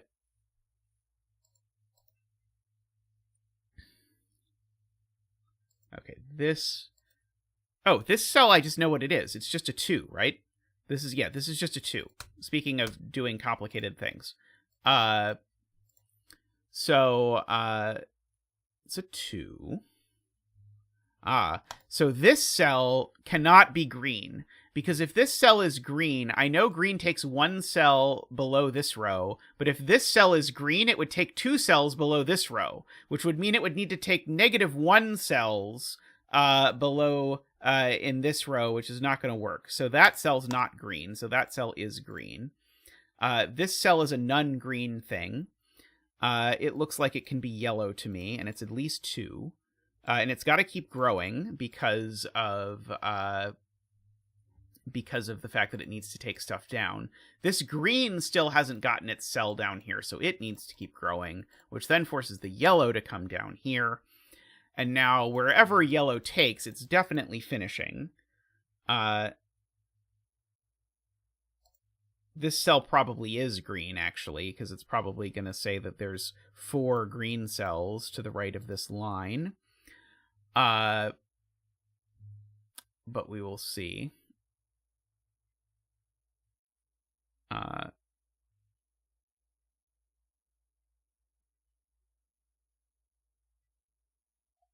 can draw in some more borders. I think this is probably green, but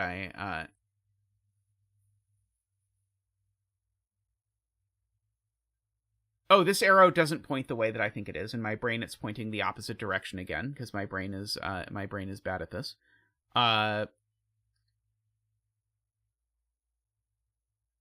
So yeah, so yellow. So the point is, yellow finishes after its next cell. So sorry, I was reading this arrow backwards, which is why the problem ensued.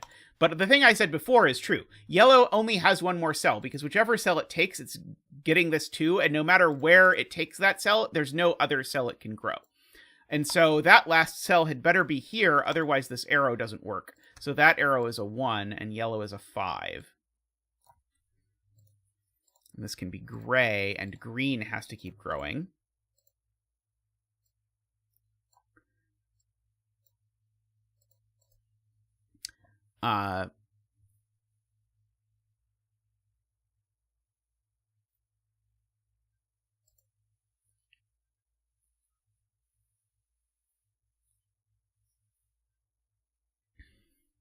So this cell now is definitely not green, because green only takes 1 cell down below here. So this is a non-green cell. I'm going to go ahead and give it a color. I'm going to give it the color of blue. Blue has to take cells over here. Oh no, blue could take cells over there by going around. I think that would break this thing, but that's... It says if this blue doesn't take that cell in order to facilitate this, it is going to be a catastrophe. Because then blue is going to have to get its cell over here down at the bottom of the ring.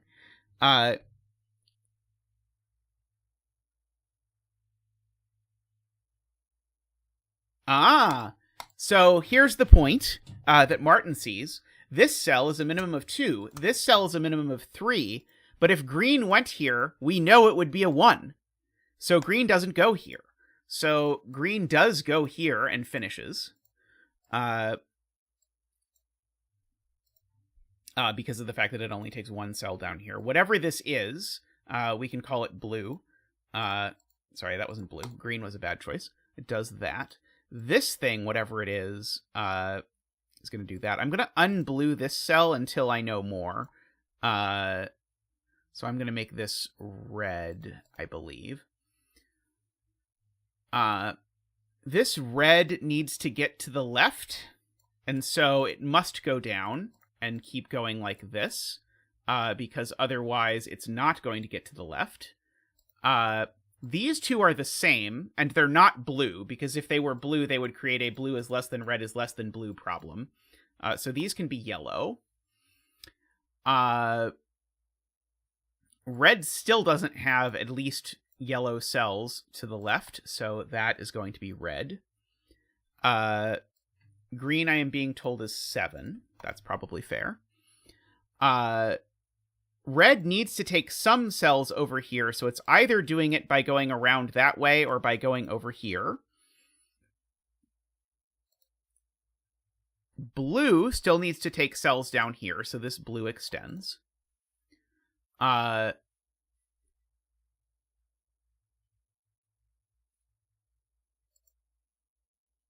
This red, actually, I'm going to make this red not red. I'm going to make it green just to keep things going. This red takes the same... Oh, no, it's only if it goes there.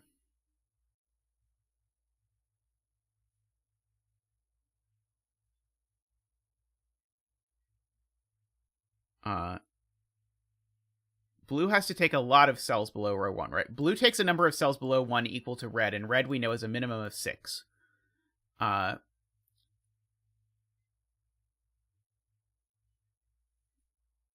This cell's certainly a maximum of 4. And it can't be a 1.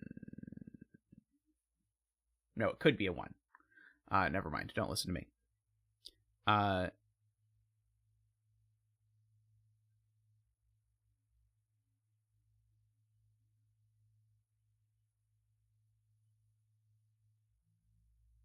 I don't think we know it's a 1. I think it's a 1 if red goes here to satisfy it. But this red could be this red, and it could run over down there, and then who knows?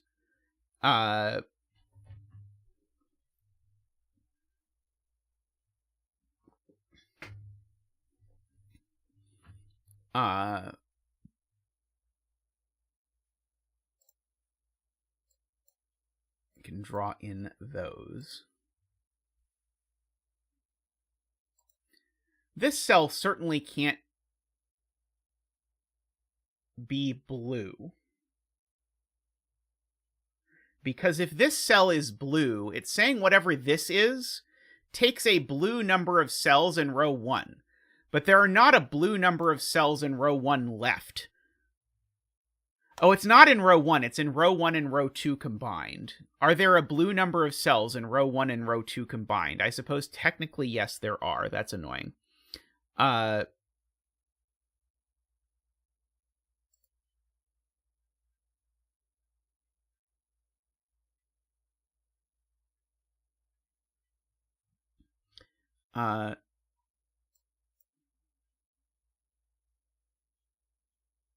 If yellow is 2...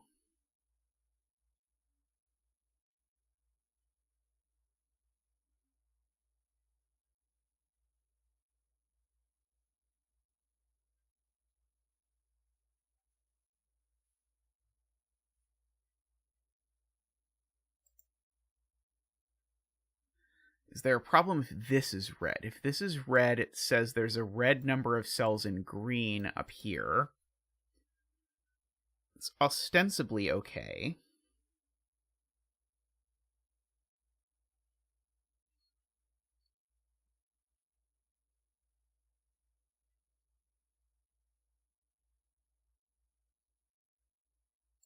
Screen needs to get both up and down.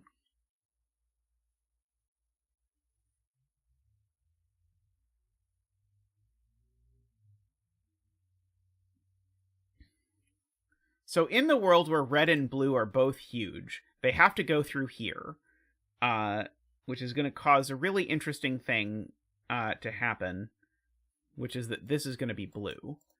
But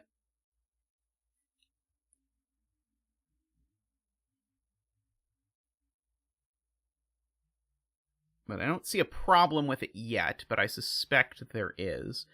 I mean, it's really convenient if we just sort of assume that it works out the obvious way and that that's red and that this is a 1 and this is a 2, and then we can consider ourselves almost done the top row.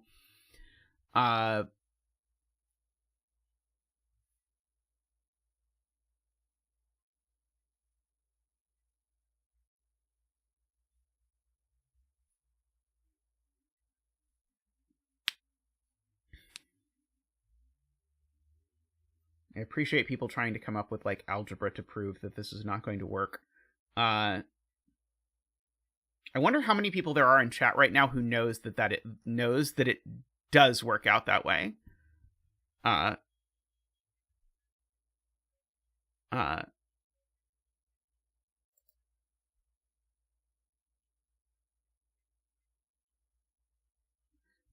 So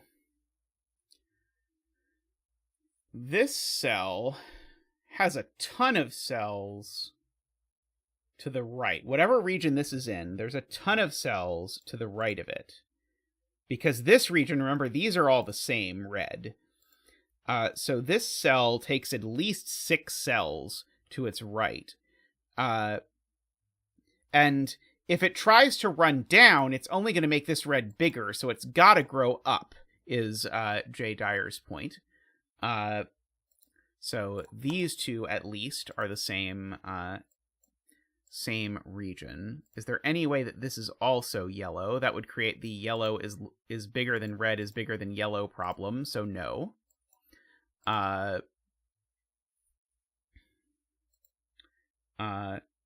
And it's got to grow up more than that, right?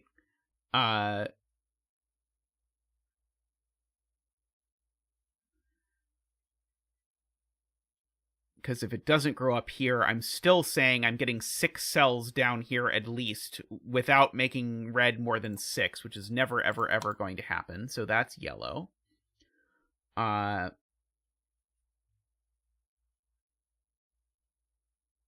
And it's got to still take some more up stuff. We just don't know exactly what kind of up stuff yet. It's going to have to grow one way or the other. I don't know which yet. I mean, maybe both. It could certainly move, but it could certainly grow both.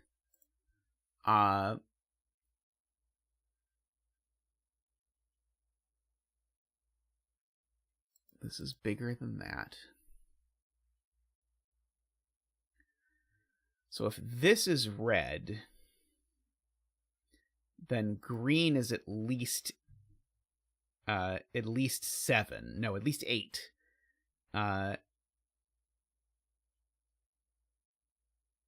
No, green would be at least, would have to take, so if this cell is red, green now has to take at least 8 cells above here and at least 8 cells below here, which would make green at least 18. So if this cell is red, green becomes a minimum of 18. That doesn't sound good to me. If green has to be something like 18. But of course, keep in mind that green could be the same as yellow or could be the same as red. But getting green to 18 sounds challenging. Could run down through here. Green would certainly be bigger than red in that case. Wait,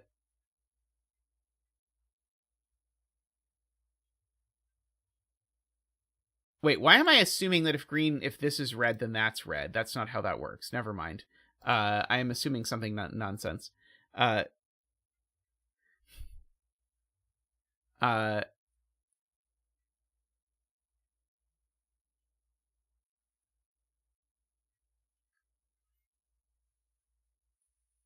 mean, KNT liked the puzzle, so there has to be a big boy Amino in the puzzle.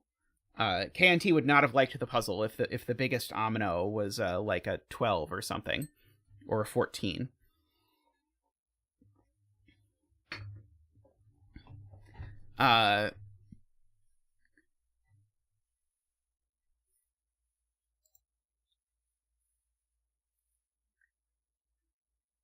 Let's see.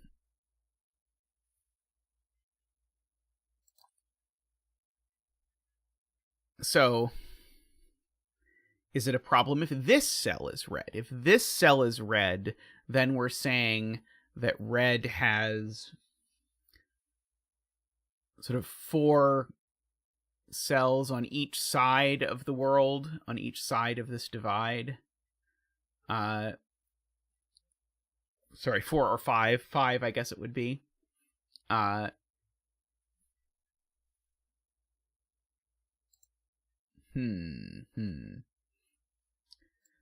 mean, I keep looking at can yellow be 2 or can yellow be more than 2, but neither of those questions seems to have an easy answer to me.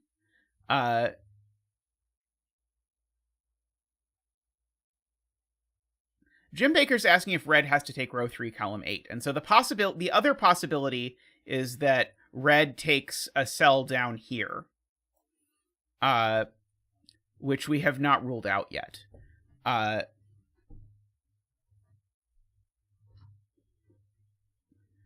Is the possibility, Jim.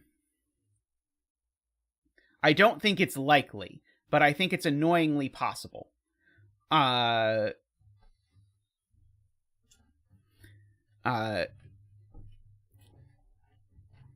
Heliopolis is doing some cell counting to try to see exactly what that world looks like.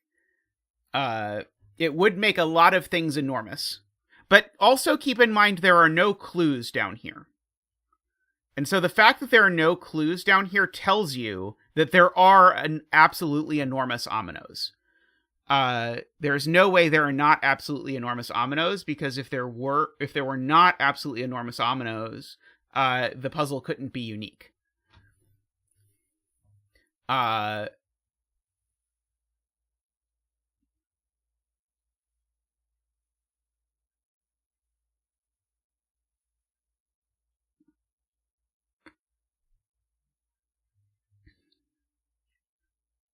It doesn't mean that the red has to do this. I'm almost certain that red doesn't that red is going to take this. I don't think red is really going to grow around here, but something ridiculous has to happen for the puzzle to have a unique solution. And so I don't want to just assume that every nice thing happens, because if we do, we're going to miss the spectacular thing that I think has to happen for this puzzle to have a unique solution. It's going to be real disappointing if this turns out to be unique for non-interesting reasons. Heliopolis is saying that the math shows that this can't be red, or sorry, this can't be blue. Hey, Selena, how are you doing? So let's see if we can convince ourselves that this can't be blue. So if this is blue, it now means that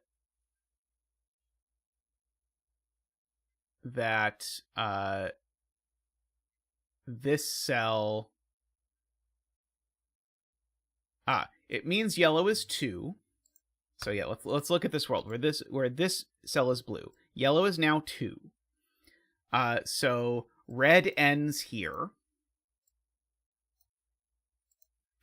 And so if red ends there, therefore that is red, and we can fill that in, and so that's a 1. Those are 2s.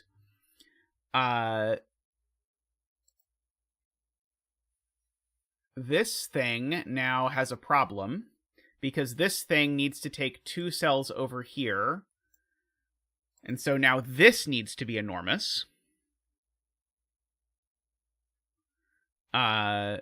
Is there a problem with this being enormous?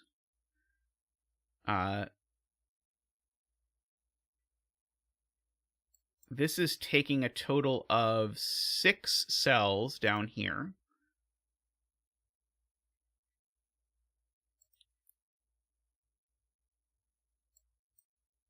Right, this thing has to get above row 3, whatever it is. We'll give it a name. Could be green.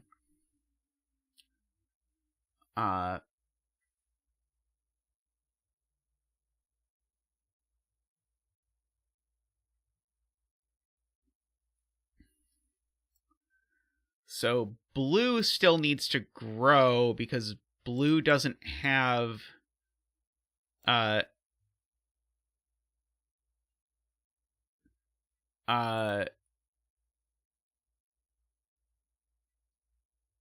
yeah, blue needs to take 6 cells below row 1. I agree.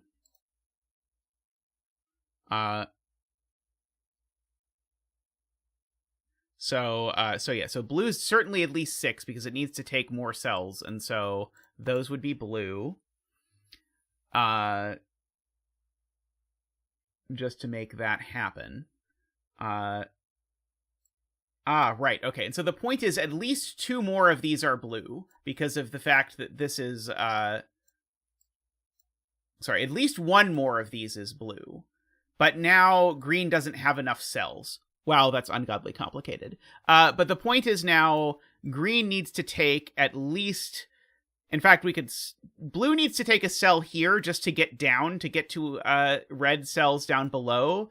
But green needs to take a blue number of cells here, which is at least too many now. So that does not... Ultimately, that fails. So the point of all of that is that this cell is not blue. And so, therefore, blue goes here.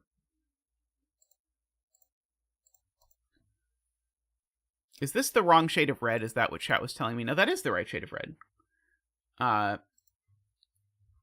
Oops.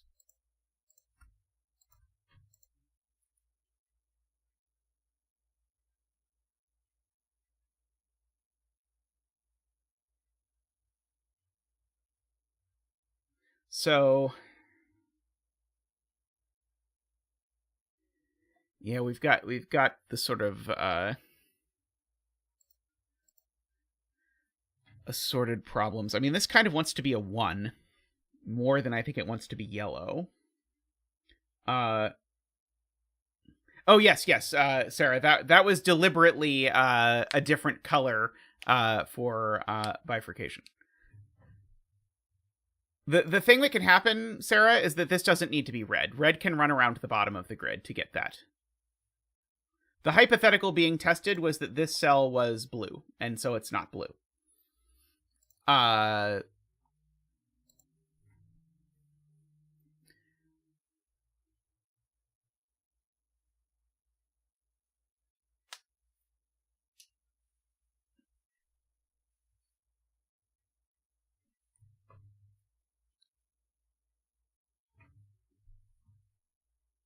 Let's see.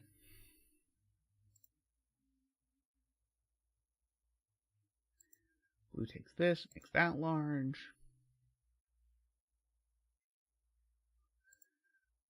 This has to be blue or it's not that large. It's almost 6 if it's not blue. It is blue. It could be up to 10, sure.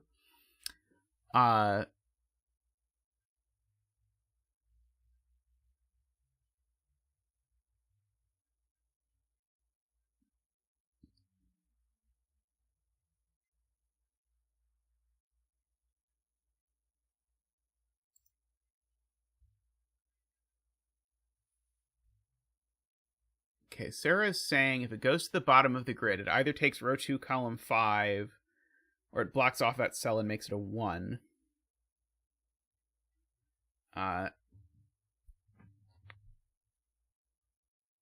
What's the it?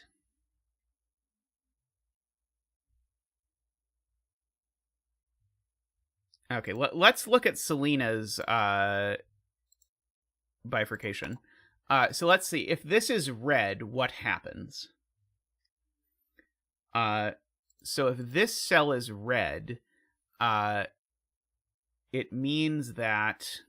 well, it certainly means that red doesn't do anything fancy. So red certainly takes this cell because there's nowhere near enough cells for red to do something fancy. So it sets up that. So there would be 4 red cells over here. There would need to be 2 more red cells over here. I think yellow just is 5, right? In this universe, I don't think... I think as soon as this is red, I think yellow is 5. And so I think yellow has to look exactly like that. D-Web says 4, but I count 5. So I think yellow becomes exactly 5 and does that.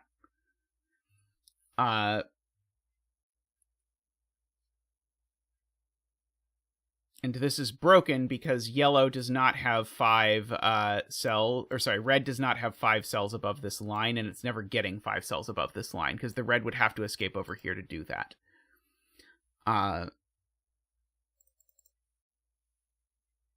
So so that cell's not red.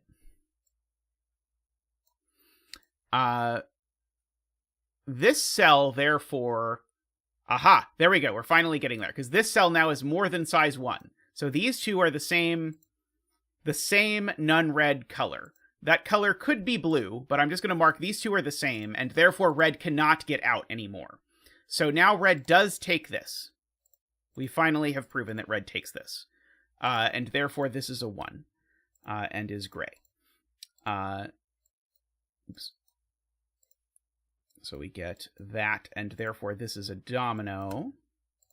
Can be green. So can ask ourselves if this really can be blue. It's bigger than this cell, for whatever it's worth.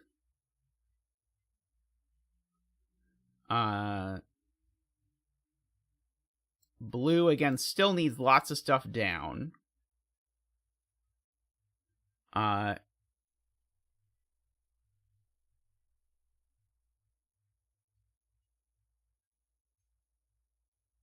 If it's blue, yellow is 2. If it's blue, yellow is 2.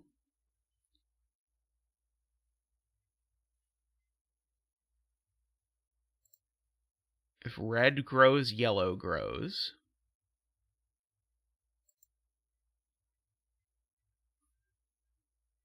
So let's see. So maybe we should just be pricing ourselves into making this red and seeing what happens.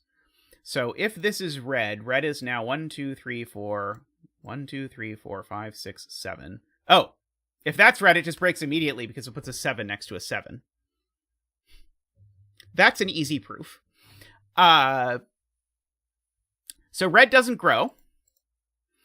So red is 6. And therefore yellow is 2. And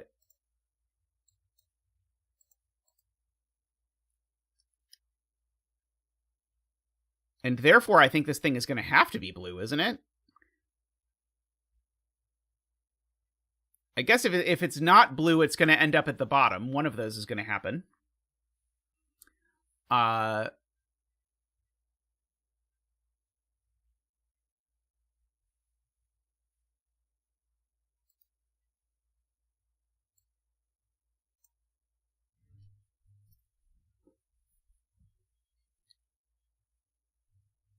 Blue breaks row 2, column 5.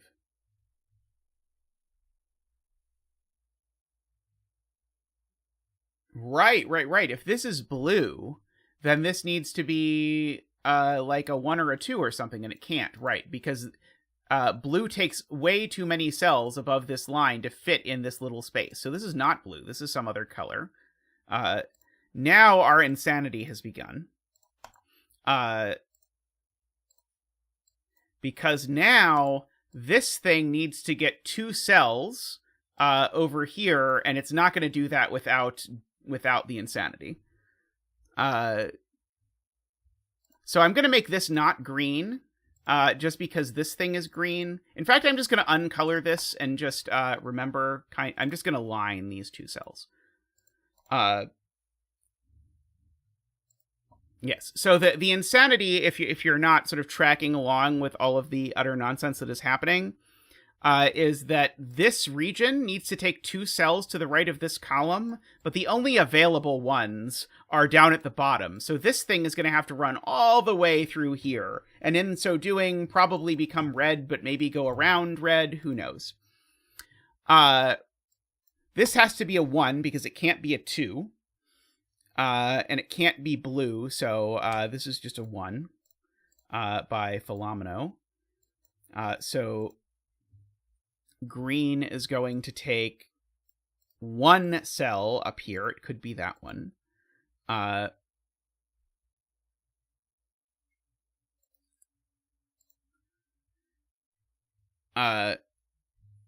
Let's see. It's being claimed that if this is green, it breaks something else. So let's see. If this is green, row 5, column 4 is broken. Because now this would take a green number of cells up here, and we know that this green is enormous. And there just aren't enough cells, because there'd be like a maximum of 12 cells for this to take, and green needs to get all the way down here and over. So that's not going to work. So this can't be green. And so if it's not green, that means it's a 1. Good spot. Oh, interesting. This thing takes a cell over there. So this is not green either for the same reason. Because we know that green only takes...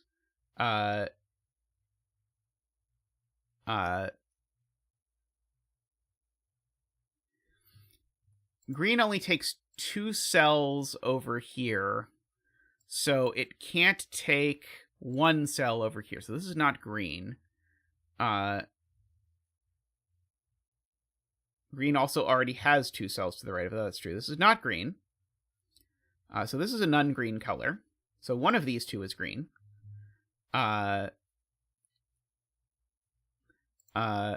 We got to the cool part of the puzzle. We have an Insanonomino playmaker. Yeah, green has to get out in order to connect to where it needs to go. So that's certainly green. I'm just marking this with a green line, not to say that they're in the same thing, but just to say that one of these two is green. If this was green, the world is weird, but we live in a weird world. What can you say? I know that green doesn't grow here because it immediately breaks because green would already have too many cells. So there we go. I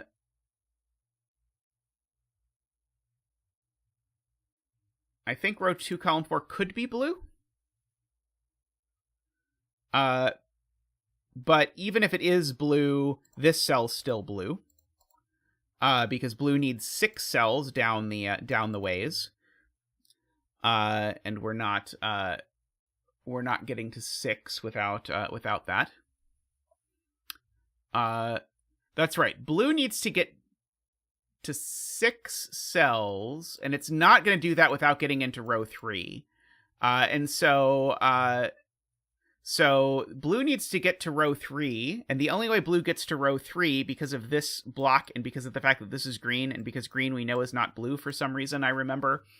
Because of that is why green only takes 1 cell up there. That means that blue comes down through here, is chat's point. And now if that's the case, I think that actually forces this cell to be green. If I believe my border here, which I think I do, I think that forces this. At which point I certainly need to get rid of these colors, because assuredly these are going to turn out to be interesting colors. Okay,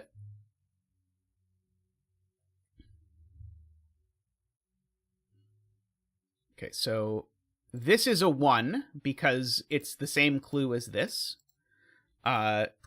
So we can fill in the 1,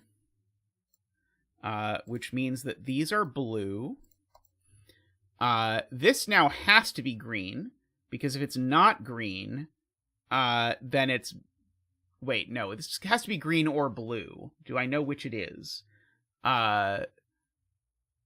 Oh, I think this is green and this is blue. I think these are a green-blue pair, because neither of them is 1, and of the two, I believe we know that green is bigger than blue.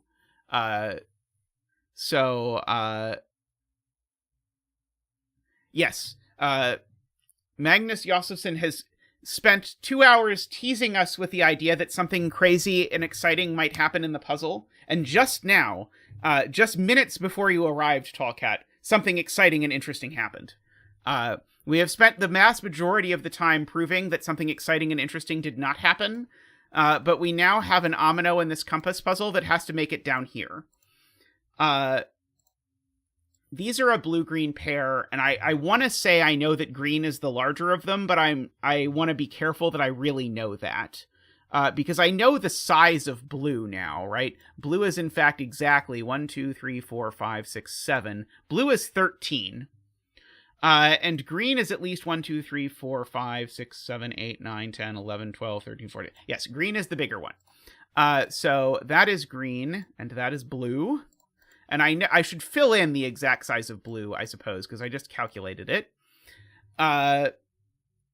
So blue is 13 in size because, again, there's 7 up here and then 6 below it.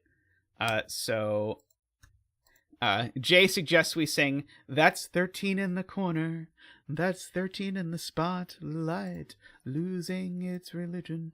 Let's see. Okay, so there we go. 13. Oops, 13. Okay, we can get rid of our little green line that no longer means anything. We can grow green, and when we grow green, we can grow blue. These two are the same, and I think we knew the same thing. The thing they were was not green. Because if it was green, there would only be one green cell up there. So that means that green, in fact, grows even one further down, which means blue grows even one further down. Blue is currently at 1, 2, 3, 4, 5, 6, and then blue is done. So there's a 1, there's a 3. Hey, Jim, how are you? This thing has to also live in the region with this. So this is all a Houdigi. I've got an extra blue. Uh-oh, I have too many blues. Oh, no. I failed to count this one. Okay, good. So blue is done now, before I do any of that. 1, 3. So the Houdigi grows up, that's still true, but I'm also being told the Houdigi grows down, which is also true. And when the Houdigi grows down, it drags green down with it. So we've got this whole shebang. I know about this border as well. So this is at least 4. I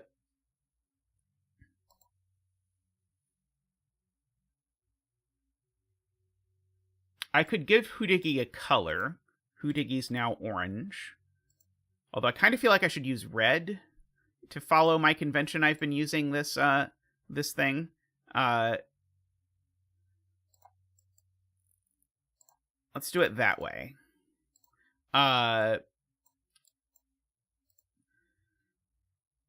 So we've got that. And we know, per Andrew Sarkis's point from much, much, much earlier, that this cell is the same color as these 3 cells. So these 5 cells are all the same color. I'll go ahead and honor their memory by putting a little red line here to say that all of these are red. And so red could be green. If not, green has to go down this column.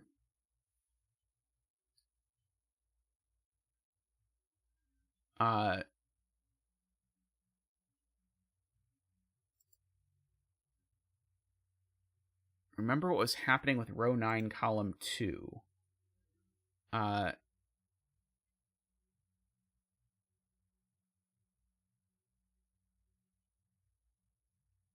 Green is not in row 8, column 3.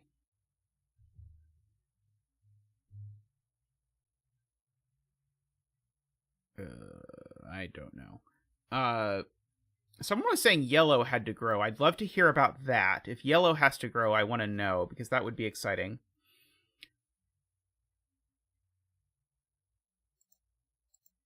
Right, row 9, column 2 has to grow to get right. Right. So there was this thing where these two are the same, and they're another color.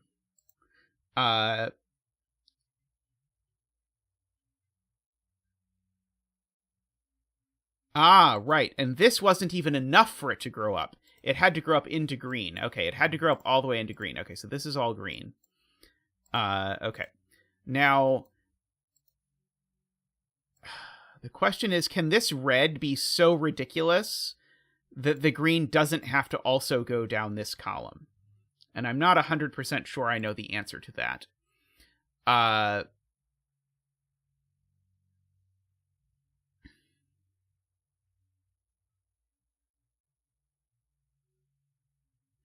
So now these can go back to being red.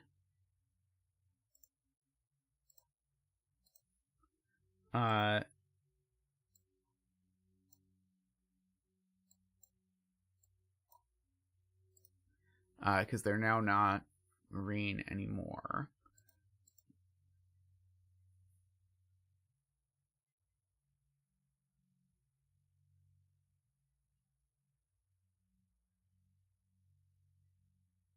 To keep the poor orange section in row 13, company. Oh, I see. We need to make something orange. We can make something orange. Because I knew this was going to be so crazy, I was trying to always minimize the number of colors I used so I would have colors available. It has turned out that has not really been strictly necessary, but I've always been going with sort of like the earliest color that I could possibly use for something.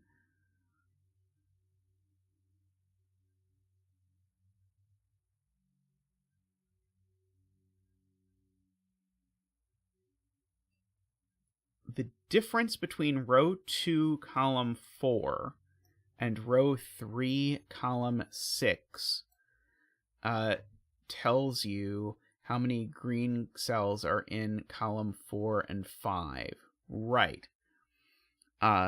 So there are 2 green cells over here. So therefore, in these columns, there are a total of 11 green cells. Is that useful? I mean, 11 is a lot. It's going to make it really hard for green to not come down this side, that's for sure.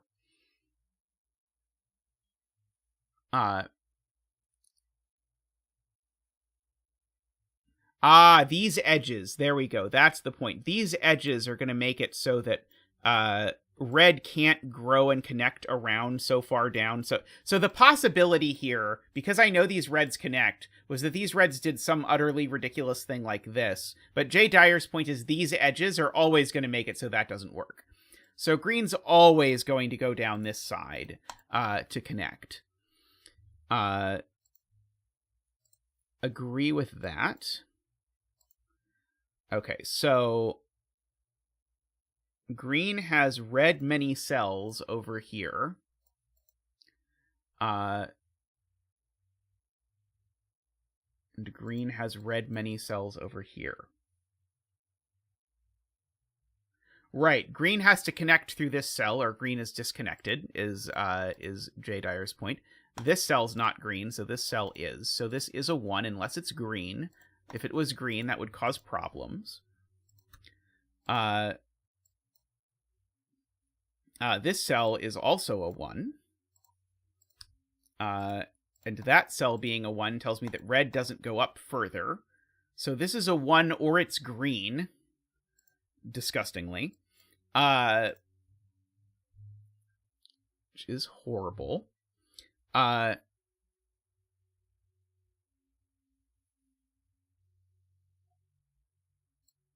Yeah, we know there are 13 green cells over here, plus these 3. Red's at least 16. I think is what we know. So if red is at least 16, we know that green had better take this cell. Because if green does not take this cell, then green's going to have to go down through here in order to possibly finish, and that's not going to leave red nearly enough cells. So this cell is green, and also the cell below it is green.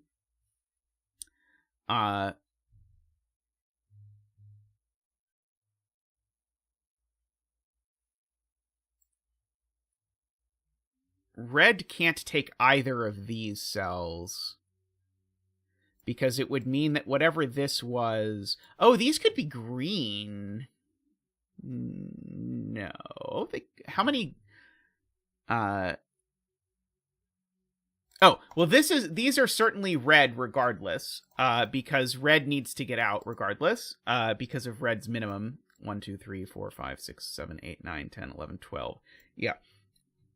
Because red's minimum size is the number of green cells here and to the right, which is 3 plus and then 13. So it is 16. And it's actually even bigger than that. If you really want to litigate it.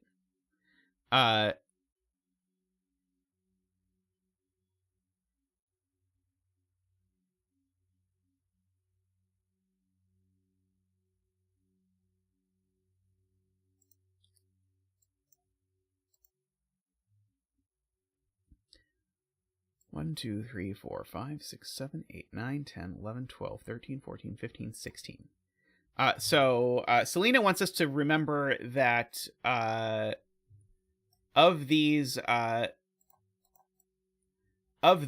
18 cells, 11 of them are green. Might or might not prove useful. Red, remember, is at least 16. And so that means that I need to get at least 16 cells into green over here. Or down there, I suppose. Oh, darn it. We could do it down there, couldn't we? Never mind.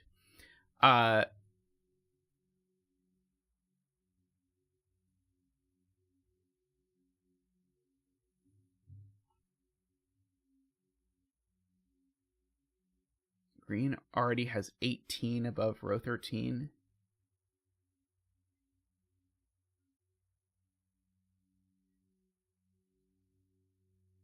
Green can't grow down around the corner.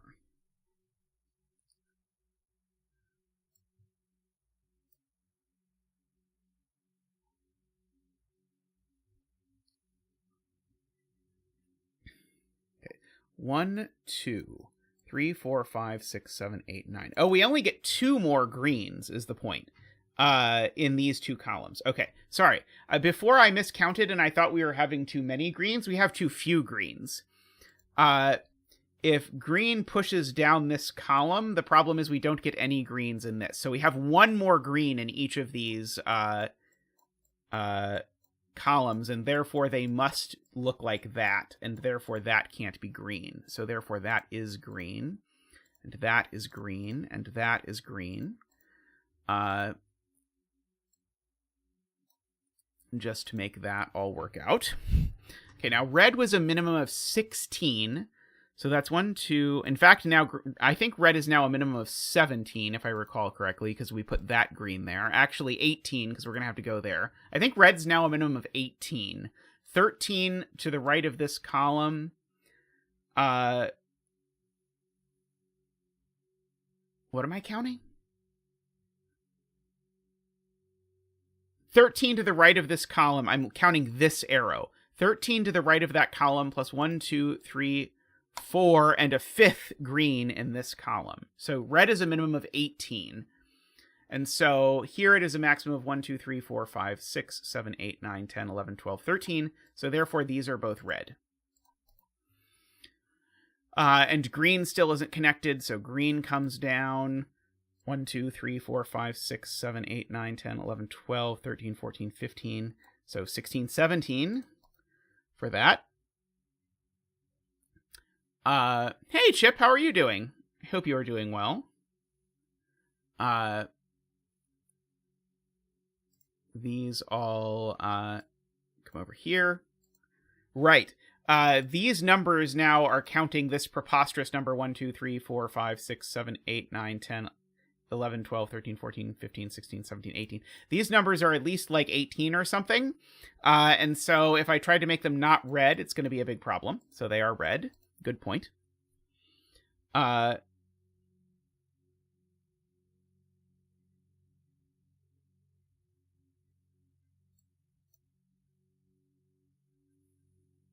Yeah, green only gets 1 more in column 4 and 5. We know that.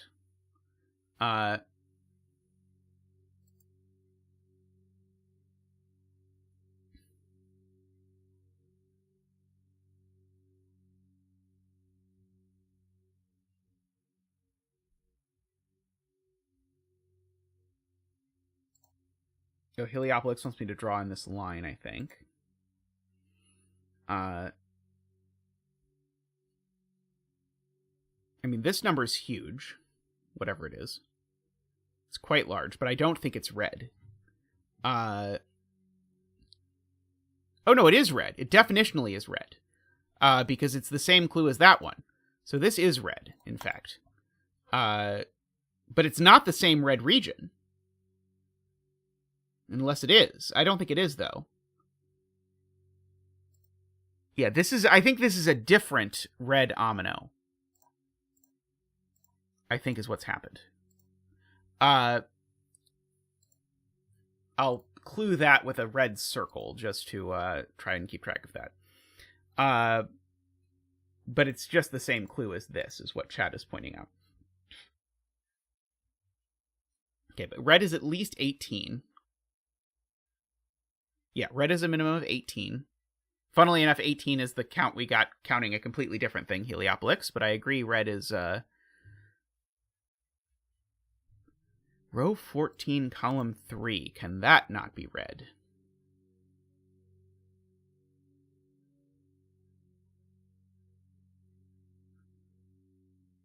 Column 3. Oh, there we go. Can that not be red?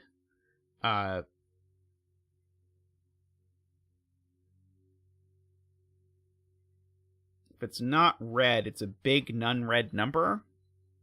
Is there a problem with it being a big non-red number?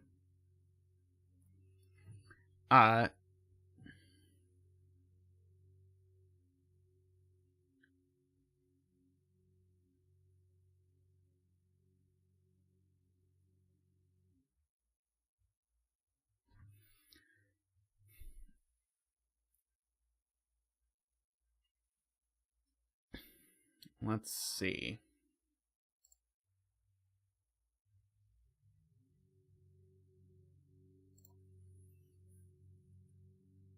So I know that my two greens are horizontal here. The two greens are not horizontal there, so those are not the greens. If these are my two greens, the world is insane, I think.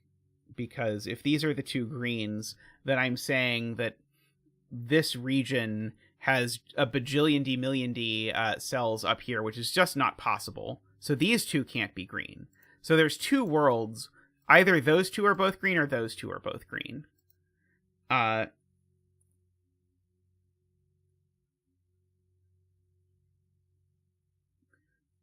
think that's right. Chat can tell me if I'm wrong, but I think this being green just breaks immediately because of how big green is.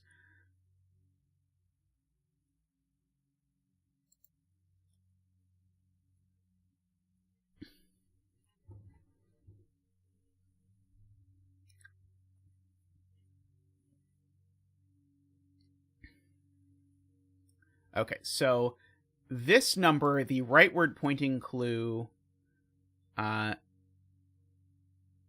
believe...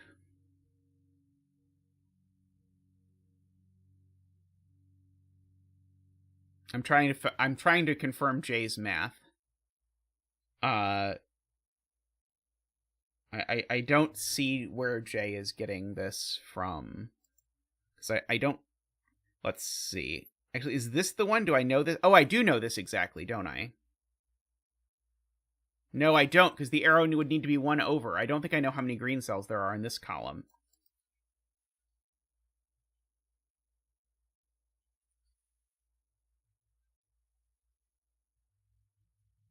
I agree this is 13 plus the number of green cells in column 3. I think that's right.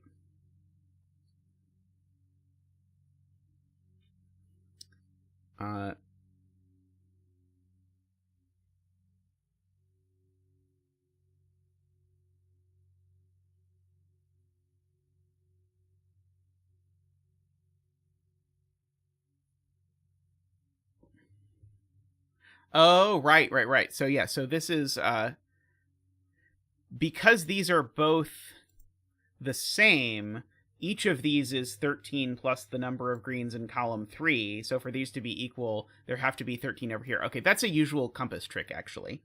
So there's 1, 2, 3, 4, 5, 6, 7, 8, 9, 10, 11. There's 11 greens so far, so there's 2 more greens to find. Putting over in these columns. In column 1 and 2, I mean.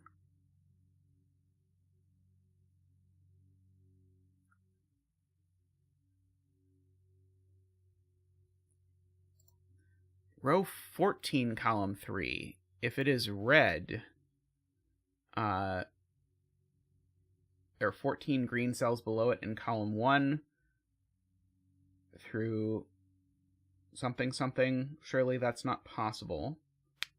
Trying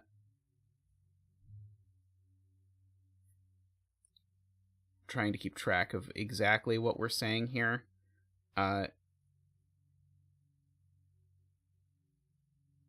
If this is red, green would need to take 18 cells down here at least, but I am having trouble counting how many cells there are supposed to be down here.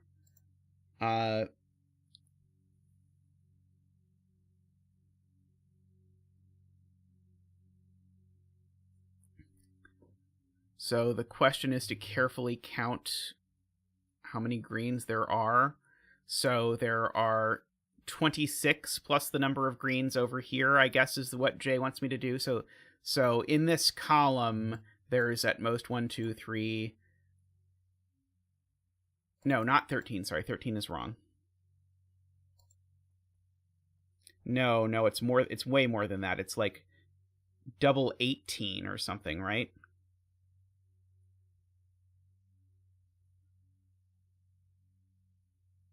Well, we have any number in column 3, other than that's red, I believe. We have 2 more in columns 1 and 2. We have 2 more here, but remember, we also have 2 more in these columns. So there's 2 here, plus 2 here is 4, plus 2 over here is 6, and then plus any number down here. I guess that's not even close to 18. I think you're right. So I think I believe Jay's point that I think you can put an absolute maximum at something like 13, and 13 is less than 18. So this thing, whatever it is, it's large, but it's not red. So we can make it purple, which is going to make these purple, which is going to make this red, which is going to make this green. Does red have to run down one more? 1, 2, 3, 4, 5, 6, 7, 8, 9, 10, 11, 12, 13, 14, 15, 16, 17. Yes, red has to at least take that cell.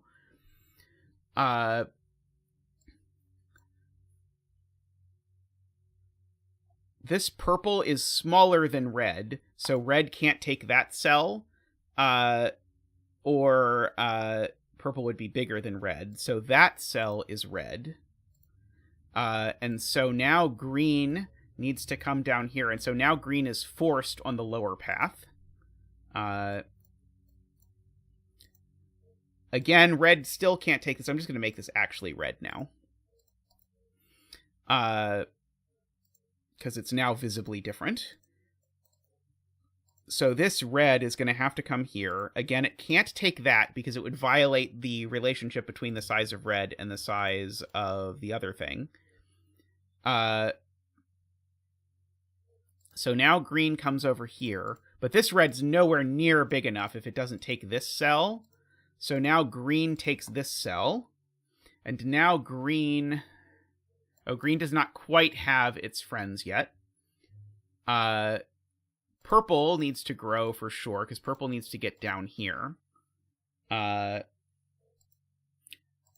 believe now, if we actually count, I think now we have to make every cell up here red. Because I think the maximum is 18. 1, 2, 3, 4, 5, 6, 7, 8, 9, 10, 11, 12, 13, 14, 15, 16, 17, 18. Yep. All of this must be red. Probably that means this has to be green, but who knows?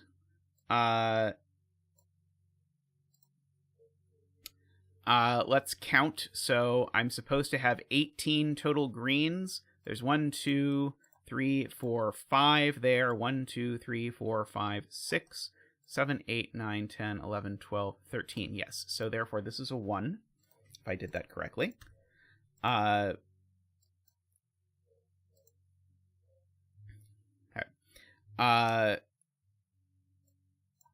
So green has one more cell that it needs to take, and it can't be that one, because if green took that cell, it would need to take more cells over there, and there are no such things. So green is there. And then we can do that.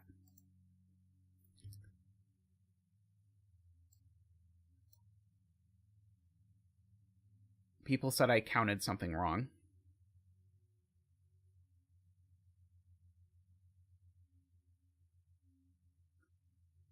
See, I thought green was done, but people are saying I screwed something up.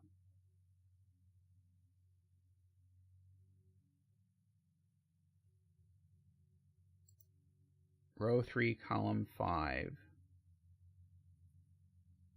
Oh, I just counted too many at the bottom. This is 3. This is 3 is the problem. So, I was done before then. I just couldn't count. There we go. Okay. So, so now do we agree that green is done and that red is 18?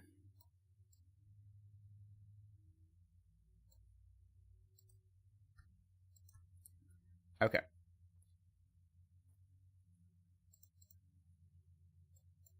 Okay, and green is done, so we know what it is.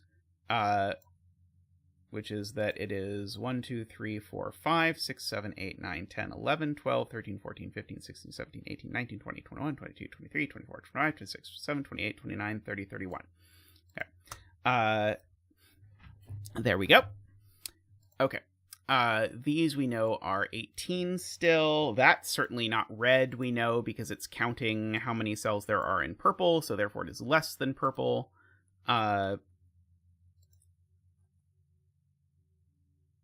So...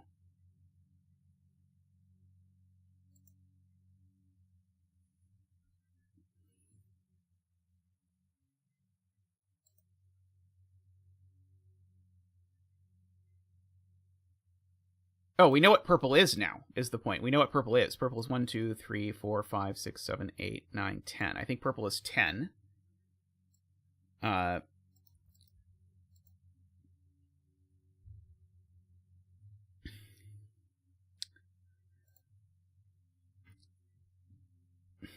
The 100 betters are still in with a chance. It's true.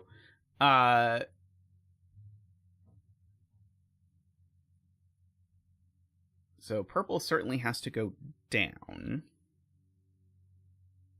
But red seems like it could have 10 cells above this line. I don't see any reason why it couldn't. And I don't see any reason why purple couldn't have only 1 cell below this line. So I don't see why this couldn't be a 1.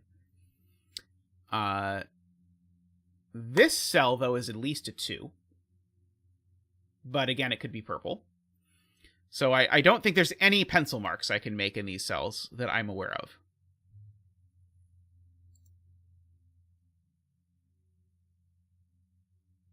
of. Selena has a smart way to look at it, which is that both purple and red need to escape past this column. If I just imagine drawing in an imaginary boundary here and say red and green can't pass there, or sorry, one of purple and green can't pass there, neither of them could finish. So if purple tried, it could get to 1, 2, 3, 4, 5, 6, 7, 8, 9, 10 exactly, but that would, of course, destroy red, and if red tries, of course, it's even worse. So if both purple and red have to make it past this line, then purple has to make it past this line like that, red has to make it past the line like that. Very smart observation to Selena there. So certainly this is purple. Let's see. If this is red, that seems okay to me. Purple can get 1, 2, 3, 4, 5, 6, 7. Purple can get 2 cells over here, so purple always takes that cell at least. 1, 2, 3, 4, 5, 6, 7, 8.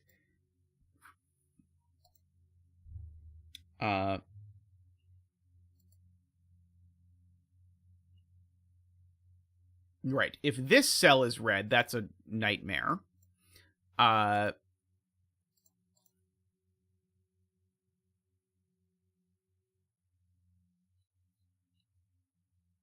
So... so... Wait a minute. Oh, no, red now needs to take... This now needs to be purple. Because if this is not purple, then it's at most 3, and red takes more than 3 cells above this line. So this cell now is purple. So this cell now is a 1. So now we can say purple does not ever dip below this line again. And so we can just finish purple. 1, 2, 3, 4, 5, 6, 7, 8, 9, and 10. Which then means that this is a 1. And so we can fill in the digits. So there's my purple.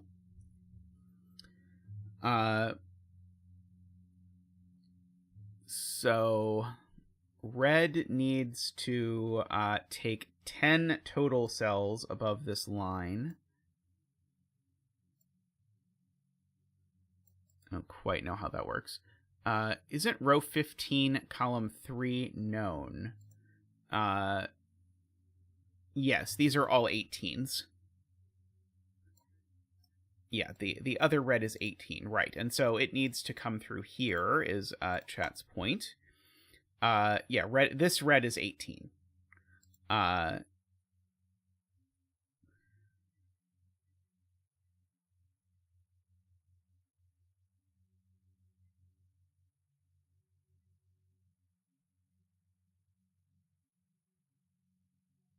This cell certainly can't be red.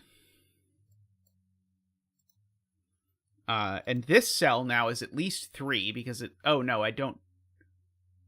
Right. This can't be a 1 is the point. Because if this was a 1, it would need to get over, and that's not possible. So it's certainly red. And so if this is red now... If that's red, this is at least a 3. And it's probably more than 3. But the at least a 3, we can go ahead and give Sarah orange. I know was important. Let's see. This is at most 1, 2, 3, 4, 5, 6, 7, 8, 9, 10, 11, 12. Okay, so red needs at least 6 more cells. And every cell that red gains over here, orange also gains a cell over here. And so red still needs to grow there, and orange still needs to grow here. I need to de-redden this and grayify it.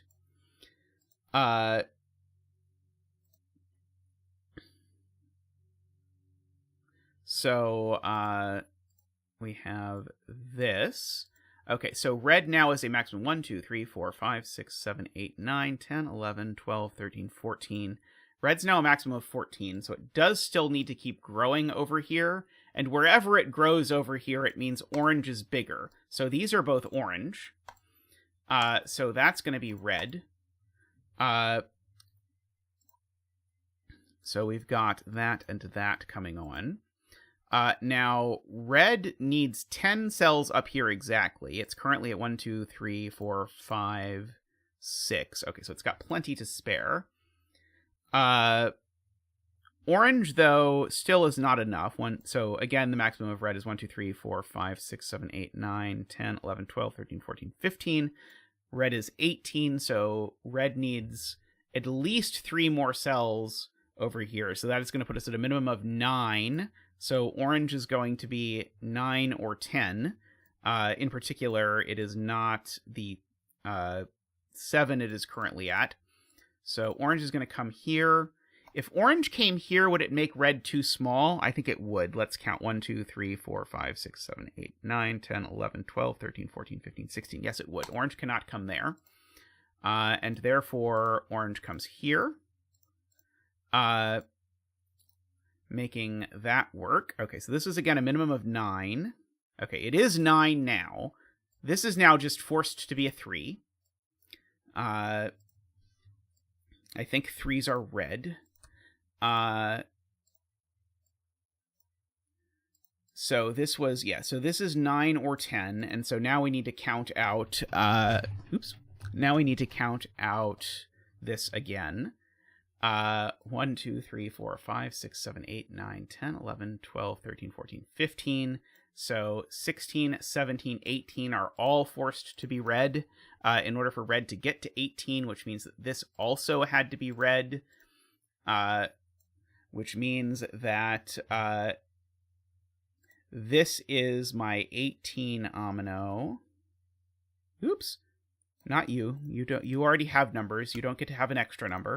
This is my 18 amino, and this now 1, 2, 3, 4, 5, 6, 7, 8, 9. This is now an anomino. And I thought that was going to trigger solution check, but for some reason it did not.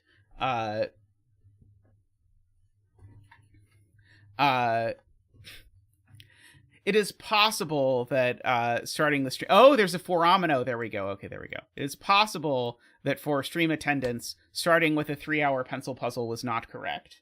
But it is what my supporters voted for, so it is what we do. I really liked the ending of this. It felt like the beginning was all there just to rationalize this cool ending. And I feel like I probably did not get 90 minutes worth of fun out of the 90 minutes at the beginning of the puzzle. But I feel like I got my hours worth of fun out of the last hour of the puzzle with sort of working on this, which was sort of what I was expecting to happen more in the puzzle. Although I would 100% believe that we at no point found the break-in and did this in a more painful way than was necessary going up there.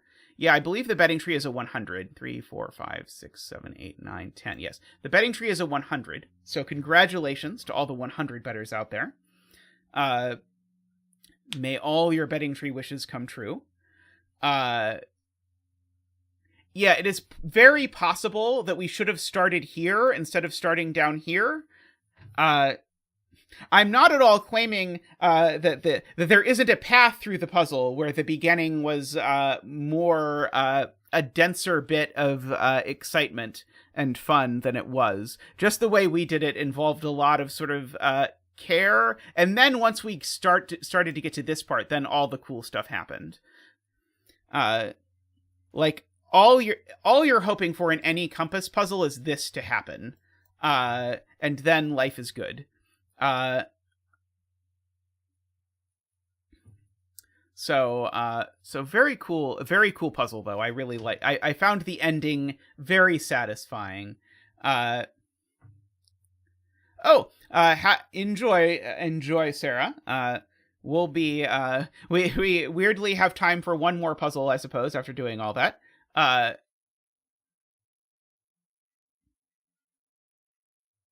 Oh yeah, I was certainly not saying that like there weren't cool steps in the beginning. I was mostly just saying I didn't feel like there were 2 hours worth of cool steps in the first 2 hours of the puzzle the way we did it. I think it's possible that if we did this starting in the right place, it would have been 1 hour instead. But it's not that like any individual step was like I don't think I ever once said, "Oh God, that was terrible," in the process of doing it. Maybe I thought it once. But I think the point where I thought it was mostly in a, I want to make sure I actually finish this puzzle, so I'm just going to go with this long bifurcation and accept it moment rather than a other thing. Yeah, that was cool. I liked that. I enjoyed the adventure of this this experience. And I would have been, if the last part of the puzzle had not been this, I would have been horribly disappointed. But that happened. That all happened. I also think that if you just at every point where something horrible could happen, just said it probably doesn't happen until the very end, you probably could have gotten through the first, what we spent 2 hours on in a much quicker point, because at every previous time we were worried about something, and by we, I really mean only me, we're worried about something like this happening, and it turned out it only happened at the very end, where I presume you could just back up if you broke the puzzle and be like, oh, I see this giant thing, which is probably a kind thing for a setter to do in a 3-hour puzzle, to make it so that if you're inclined to more fanciful deductions where you just assume that things work out nicely, that you don't break the puzzle at the 30-minute mark, you break the puzzle at the 180-minute mark or whatever, where suddenly you concluded that, like, oh, green has to do this or whatever. So yeah, I was originally planning to do Niv's birthday puzzle for KNT for the 24-hour stream, but I looked at it and there's no way I can stream it because it would involve switching between 4 grids and it would be completely unfollowable. So it's not that I don't want to do it, but I think it would make terrible viewing. because I think swapping between grids or scrolling or any of that sort of stuff is just completely understandably a huge off-putting thing for viewers. Especially when you consider like some people work on their phone, but it's like 420 by 20 grid, so there's no way I could set it at a size where it could actually all be viewable, which is a shame, because I there was a significant period where I was like, oh, that's just the perfect time to do this ridiculous puzzle. We could stream quite a mouthful for 24 hours. That could be fun. Somehow I've just managed to accidentally never ask Gliproll for permission to do Gliproll puzzles on stream. It's a real shame that I have not been able to do any of them.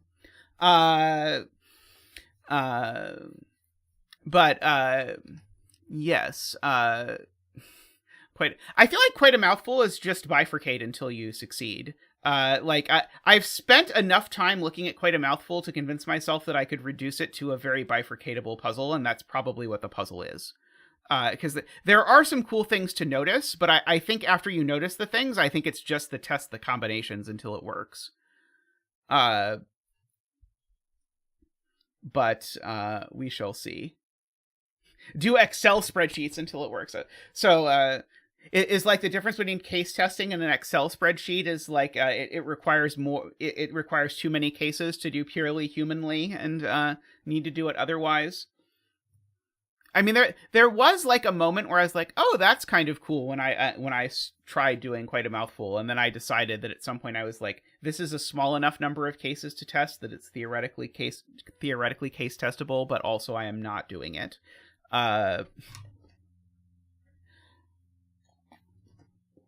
But I will fully admit that on the spectrum of puzzles that interest me, miracle puzzles are like at the far extreme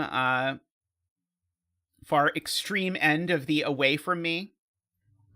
Although, funnily enough, Doppel puzzles are also, but there's this KNT Doppel puzzle that I'm going to do soon, where it's a cave that's a puzzle two different ways, and the fact that the puzzle exists, it's a Japanese cipher puzzle that you can do two different ways, and the fact that it exists, I just want to understand how KNT made it, so I have to do it.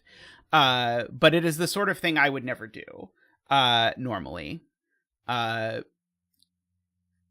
the fact that it exists intrigues me enough, not as a solver, but as a setter, that I have to figure out how on earth it works. Made a few ridiculous pencil puzzles. I mean, I'm excited to do ridiculous J. Dyer pencil puzzles. I am not, though, requesting that for my 24-hour stream I do 4 6-hour puzzles. I think I would be dead. I mean, I'm going to be dead anyway because I'm really too old to be doing this, but I'm going to do it anyway. But probably after about 1 6-hour puzzle, I will probably be stuck. I believe someone at some point said the example puzzle from that puzzle would be a really good stream puzzle playmaker, if I recall correctly. I didn't claim I was old. I just claimed I was too old to be doing a 24-hour stream, but I'm going to do it anyway, and there'll be energy drinks and other things. So I will survive. It will be fun and exciting, and the excitement of the 24-hour streams is that, I feel like. So you'll get to see me zanier than usual. 24 1-hour puzzles. Yes, if Tristan and I alternate 6-hour shifts, it could work. There may be a shift of Tristan in there. We will see. KNT suggests I just do every gas ever. I wonder how long that would take. I like Jay Dyer's suggestion of half a 48-hour puzzle. Half a 48-hour puzzle sounds fun. Just do 2 24-hour streams. That could work. But yes, MicroStudy. The plan is for me to actually not sleep, or at least sleep very minimally, and do the whole like real streamer thing. I will probably not like agree to drink pickle juice or dye my hair, although I don't know. If the donation is there, I might dye my hair or drink pickle juice. So I guess we'll just have to see. I don't have an official date picked yet, but it's going to be not next week, but either the week after or the week after that is the plan, because we're moving out of this house at the end of the month, and I'm going to do it before we move out of this house. So we're running out of time, but also I still teach next week, and I'm not going to do a 24-hour stream while I'm teaching for various reasons. But yeah, so, well, if people want to come up with fun target goals, I'm more than happy to do them, because that is, I have dyed my hair blue-black before, which I like, although it's not so different from my, my natural, well, it was not so different from my black hair before half of my hair was gray, but hey, if chat wants to make donations to make me dye my hair Simon Sweater green, I am happy to dye my hair Simon Sweater green. That is that is very on the table. Carnival cake. I think I would look good with carnival cake hair. Actually, I think that could work. See, people seem more excited by the hair dyeing than the pickle juice drinking. But although the streamer who I watched who always did the pickle juice drinking thing for 24-hour streams really hated pickles, whereas I don't really hate pickles. I'm not sure there's any food I really hate enough to make it an entertaining 24-hour stream donation thing, but we'll see. Just put an actual cake on my head. Now I feel like we're detouring into a Dan Savage story. Tristan always gives me his pickles, so that is how you know he loves me. Although he does not like pickles. Okay, so we can have Tristan eat pickles for the 24-hour stream. How about that? He may or may not be listening, so I may or may not be volunteering for him to do that. I don't know that he really hates pickles, though. I think he just doesn't like them very much, but he can probably pretend to hate them enough to get the things. Solve 6x6 Sudoku blindfolded. Oh boy, that would be fun. Yeah, there's always like talking about having one person describing the grid and the other person solving at the same time and trying to do that, which sounds like an utter nightmare. But Tristan is listening. Oh no. Alrighty. I should, speaking of 6x6s, I should probably pull up a 6x6. So I'm going to take a quick break. I feel like I've earned a quick break after that, but I'll be back and we'll do some 6x6s because I've not been doing that many. But I will be back in just a moment.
Alrighty, welcome back. We're back with a Playmaker 6x6, and Playmaker is in the chat. Yeah, I think Playmaker, what I heard was that the third one in that series was even more difficult and long. But yeah, we've got a Playmaker in the chat and a Playmaker puzzle. And this puzzle is called 2 and 4. And we have normal black dot rules, which means that digits on black dots have a ratio of 2 to 1. One is itself plus, or the other is the other plus itself. And white dots have a different meaning. White dots mean a difference of 4 in this puzzle. So, difference of 4, ratio of 2, and then there are no repeats on either diagonal.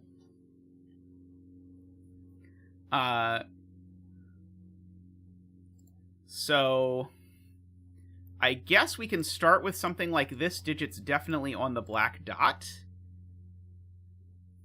Hey, Casey! I said hi to you, didn't I? I swear I was happy to see you. I talk about you all the time on stream, because anytime I make 5s green, I mention you. But yes, thank you for the donation, Casey. We'll get you a donation dance. Woohoo! Woohoo!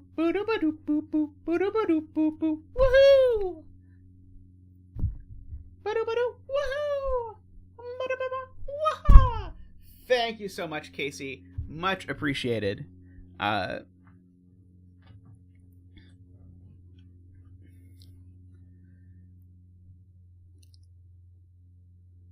So my original observation was, oh well, this isn't a 5. So maybe we can find other cells that can't be 5, but I don't think that works super well.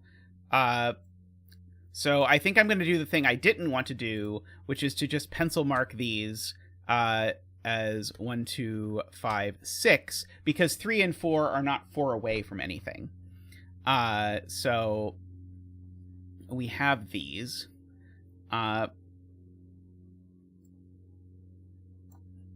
So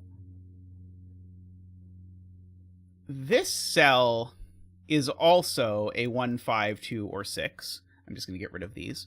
This cell's also a 1, 5, 2, 6, because it's never possible that both of these digits go on this black dot. So, or I suppose you could just say this digit lands there, whichever way you would like. Yeah, we could color the ways of filling the black dot. People in chat are suggesting, which seems eminently reasonable as a thing to do with your life. So I actually know that this is yellow because of where it goes in this box. So that's yellow. Now, does that do anything? But it is true that it is yellow. Let's see. Do I know where the other yellow goes on this diagonal? Do I know it doesn't go there? I don't think so. Ah, yeah, where's the other green in row 5? Asks Math Pesto. Genius. Okay, and we'll make these purple. Although if Casey prefers a non-purple color, I will take another color than purple, but we'll use purple by default. So both of these are yellow. These are 1, 2, 5, 6. We've got all of that going on. So now that's all of the yellows on this diagonal. We've still got a green to fill in on this diagonal, and we've still got 2 purples to fill in on this diagonal. So these cells are green or purple. Now,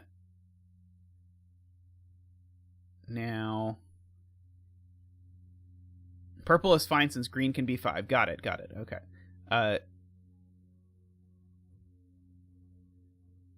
Okay, so these aren't yellow.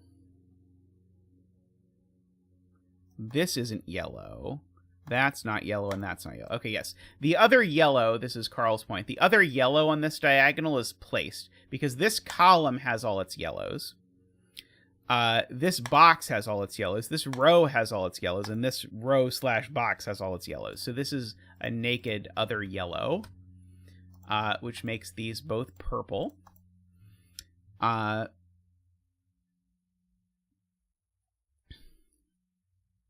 Yeah, we can start XOing if we would like. So O O X X O. Oh, this is an O.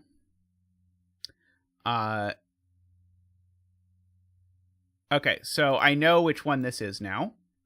Or I know what yellow is now, because yellow X shows up on a black dot, and yellow circle shows up on a black dot, which means that 5 isn't yellow. And so, to Casey's, I'm sure, great pleasure, 5 is green, not yellow. So these are not 2, 6, they are 1, 5.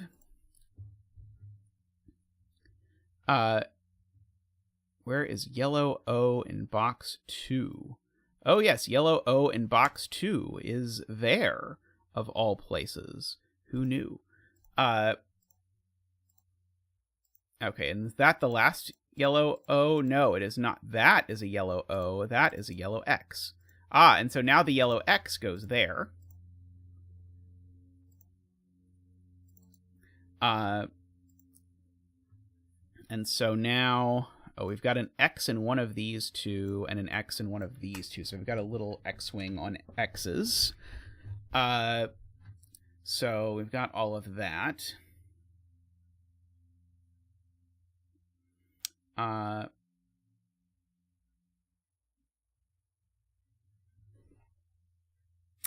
Okay, do we have more coloring that we can usefully do?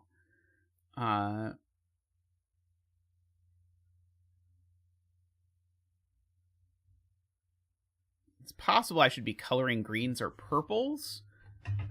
I don't see it yet.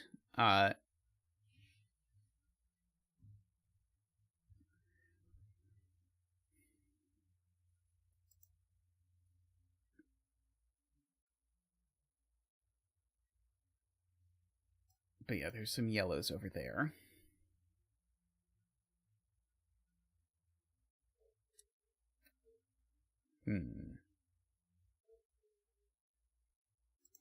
I can fill in 2, 6 here.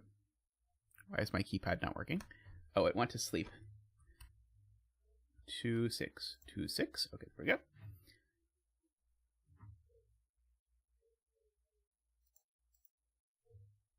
This is row 2, column 1. And row 2, column 5 are not both 3. So if this were a 6, that would be a 3. I don't understand why the other one would be a 3. You can certainly XO the diagonals, or certainly XO these greens. Doesn't look amazing. I guess one of these is green circle.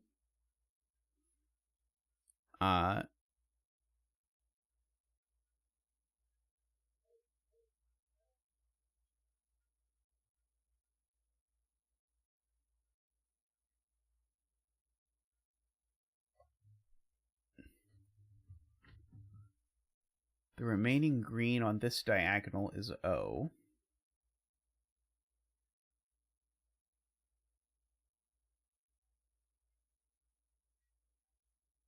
Green circle. Yes, I agree this tells me green circle isn't row 3, column 1, which is what I assumed I was getting at.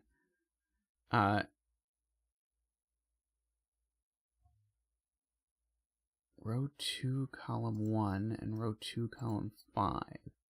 Ah, right. Okay, there we go. Got it. So Garian's point, once I actually read the correct coordinates, is that if these were both 6, then these would both be 3, and they are in the same row. So therefore they're both 2, and those are a 1-4 pair. And so that lets us fill in all of these. 2, 2, 2, 2. Can probably get rid of those X's and O's, actually.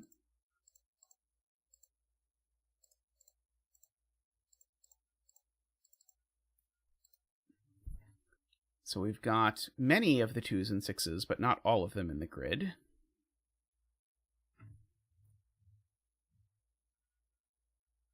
Dot in box 4.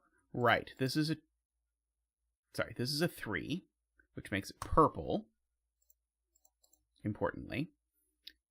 Which makes this a 3, which makes it purple, which makes this a 4 and a 3, and that a 4 and a 3. These are both green. Okay, this is now all coming up Millhouse, as they say. These are a 1-5 pair, of course. And this is not, by Jay Dyer's point from earlier, this is not circle green, because circle green is in one of these 2 spots. So this is X. So Jay Dyer's point comes to the rescue. So now green circle in this box is actually placed there, because that C's everywhere else. So this is green circle. And now one of green, so this is green, so this is not green, because green are 3 and 4, or sorry, because green are 1 and 5, and so this has got to be purple. Oops. Okay, and so this is a 4, and that's a 1, and so we can now sort out our X's and O's. Okay, so now this is purple, and it's a 4. So this is not purple, it's green. And it's a 1. So let's see. This is a 5 and a 6 to finish that off. The 4 in this box is placed here. The 4 in this box is placed here. The 1 in this box is placed here. Ooh, you got a $10 donation from David for doing a famous Playmaker puzzle to get ready to be put into the spotlight on Sunday. Thank you, David. Let me give you a donation dance. Woohoo! Woohoo! Woohoo!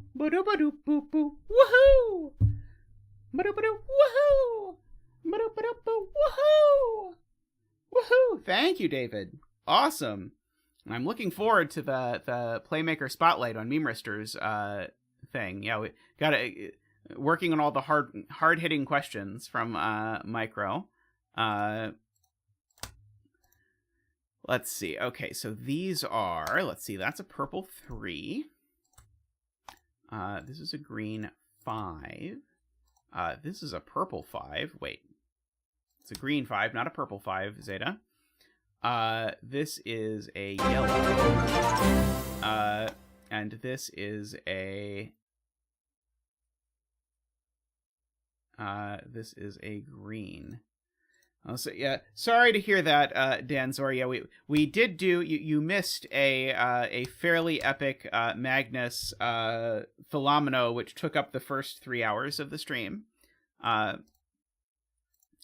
But there is an upcoming 24-hour stream in which you can come in 3 hours late and still have 21 hours of stream left. So we have not yet picked the date, but the date will be announced soon. So you can look forward to that. That was lovely, Playmaker. That was very cool. I liked that. We got all of our little coloring done. We got our 3s and 4s and everything. Very nice. Yeah, I don't know how other streamers get it so their fanfare shows up more on time, but you get to see the dance from me and then the dance from Zach and the dance from the dinosaur. It all works out. Alrighty, let me go dream up another 6x6. And I will be right back.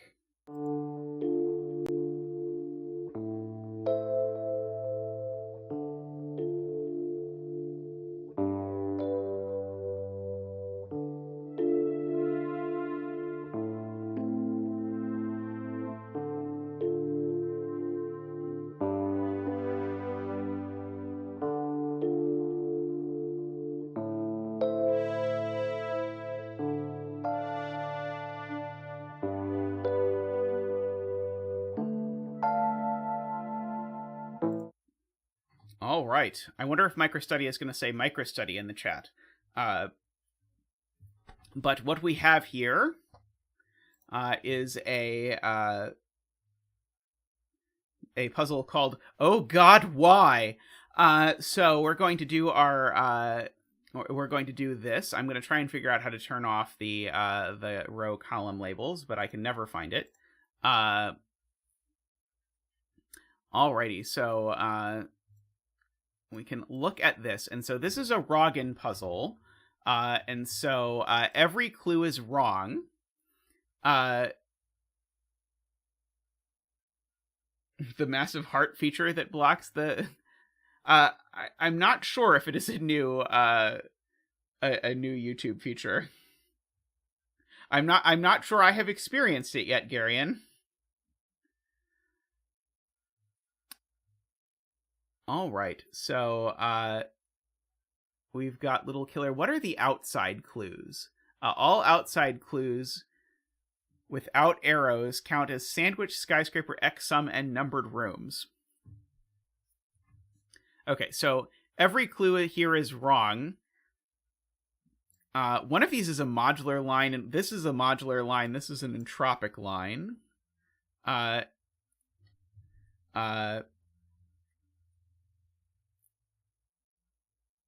Okay, where are we going to start? Well,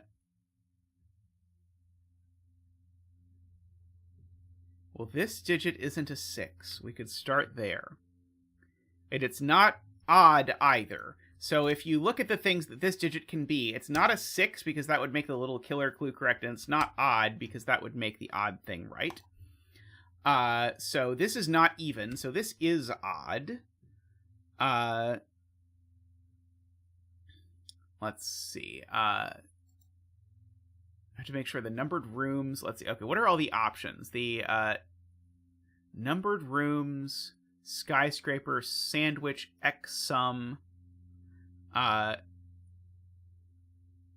business. Oh yeah, this is a quadruple. So there's a 5 I can corner mark and a 4 I can corner mark just to do that. And likewise, there's a 6 I can corner mark and a 2 I can corner mark. So this black dot is extra, not 2, 4. This is 1, 3, 5, 6. And this black dot is from 1, 2, 3, 4. Just because of that. And these are not at least 3 apart. So they're not 1 and 4. Okay, so these two digits are not lots of things. Because they're not 1 and 4, because those would be 3 apart. And they're not 2 and 4, or 1 and 2. So the only thing... So I guess the point is there's a 3 on this dot. Because if there's not a 3 on this dot, every combination works. So it must have a 3 is the point. So therefore there's not a 3 over here.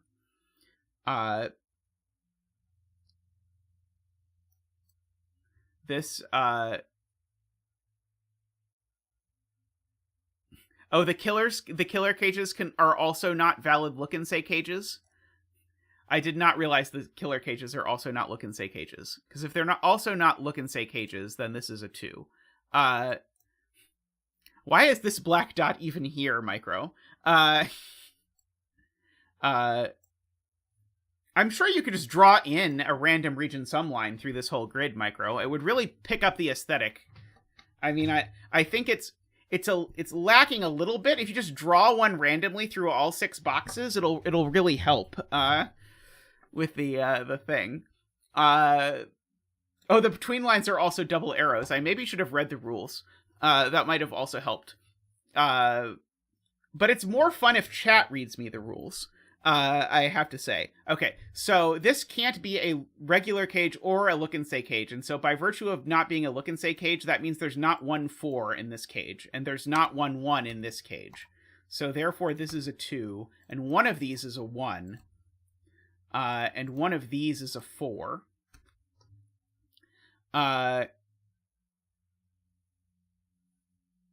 Okay, these are not a 4-6 pair, and these are not a 4-6 pair.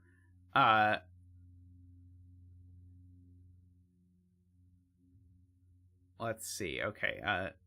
I mean, this isn't a 6 for whatever it's worth. This isn't a 1 for whatever it's worth.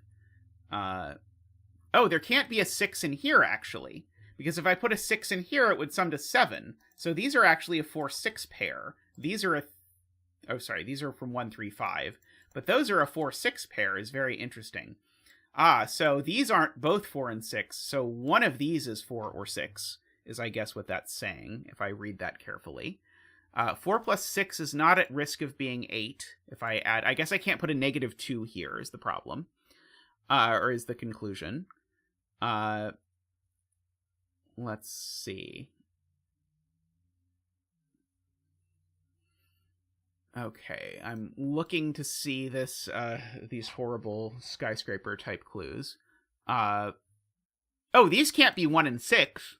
Because if these were 1 and 6, it would make the sandwich clue correct. So one of these is always a 5.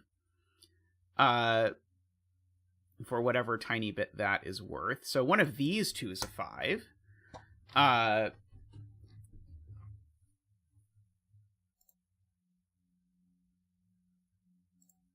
Let's see. Don't give M Nasty any ideas, Playmaker. Let's see.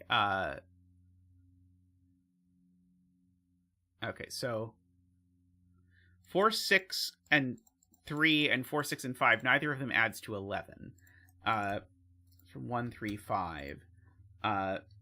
3, 5, and 2 is still not 14, so I'm not going to accidentally make that work.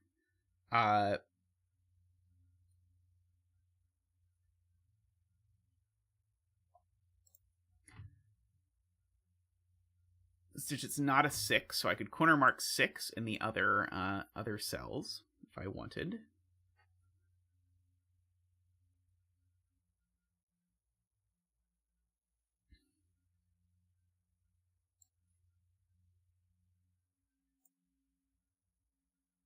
Wait, did I say these can't be 1, 4 before? Wasn't that wrong? Don't I just know that one pair on this whisper is wrong? I think I mentally broke this into 3 separate whisper lines, but I don't think it's 3 separate whisper lines. I think it's 1 whisper line. No, it does actually say any pair of adjacent digits along a green German whisper. Okay, so this is interpreted not as a line constraint, but as 3 dot constraints. Got it. Okay.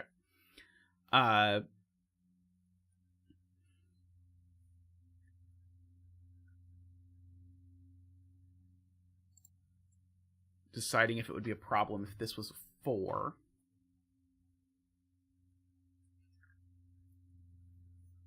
I think this cell can't be a 4, but I don't even know what I would hope to get out of proving that. Row 1, column 3 not being a 5? If this is a 5, then it would make the skyscraper clue correct. So this is a 5. Thank you. Which makes that a 3, which makes that a 1 and a 5. Well, that was very fruitful.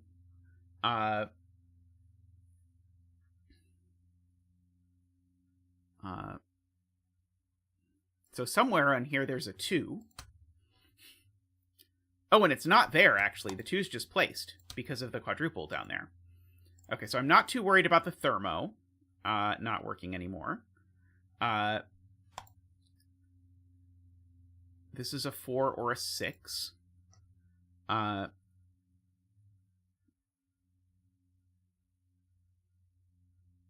2 in box 3 is now on here. So these are a 2, 3 pair now.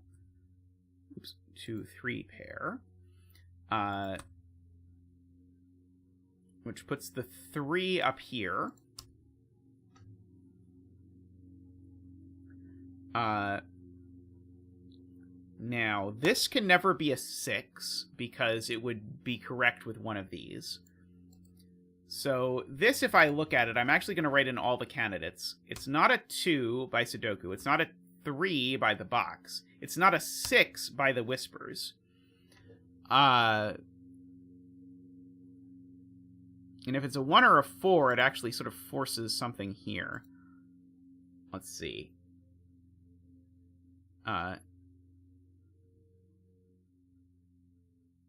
Oh, it's not a 5, because we already have 5 pencil marked in the box. Good point. So this is a 1 or a 4. Good to know. Okay, I can do a similar marking for this cell. It's not a 2, it's not a 5, it's not a 3.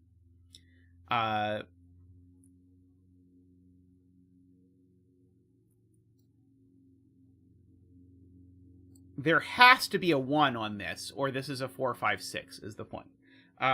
This Renban can't be a 4, 5, 6, so there's a 1 on it, so this isn't 1, it's a 4. That gives us this. There has to be a 1, in fact, on this dot, because if there's not a 1 on this dot would be 5, 6, so that's not a 1. And now, I was going to say, so this has to be this can't be a 1, or has to be a 1 or something, but it's not true, because this is a black dot, not a white dot. Okay.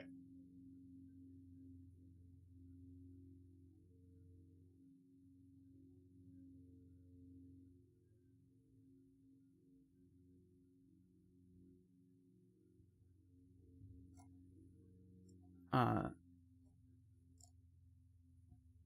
4, 6 in box 5.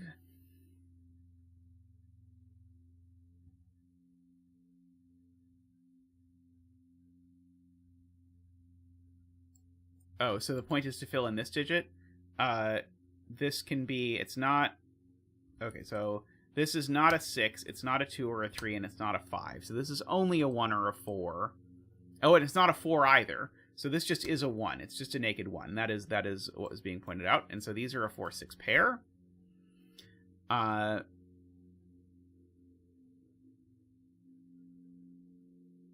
This white dot in row 3 is relevant, Martin points out. So that's a 2 and that's a 3.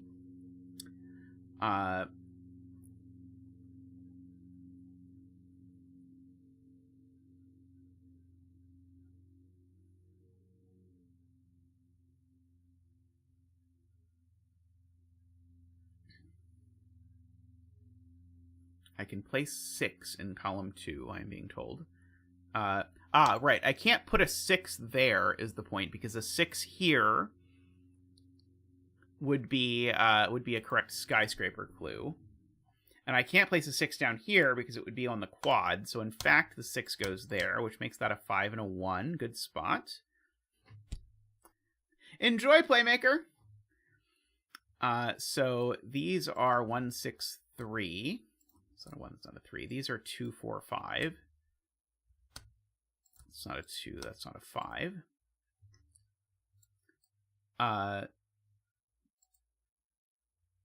Okay, and this is not an entropic line. Oh, this is not a 1, a 2, a 5, or a 4, or a 6? So this just is a 3? Sold. Okay, so these are a 4, 6 pair. Looking down that way.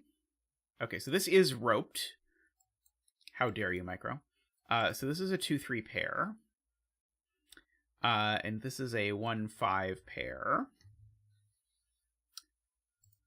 And this doesn't work with a 6, no matter... Wait, something weird's going on here. So, yes, this can't be a 1. If this is a 1, it breaks both ways.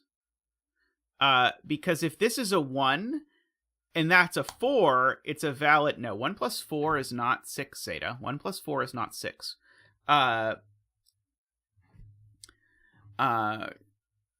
Ignore me.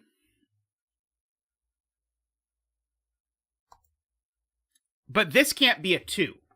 If this is a 2, I think my math works this time. If this is a 2 and that's a 5, then this can't be a 3. And if this is a 2 and that's a 1, this can't be a 3. So this is never a 2. It's a 3 there and a 2 there.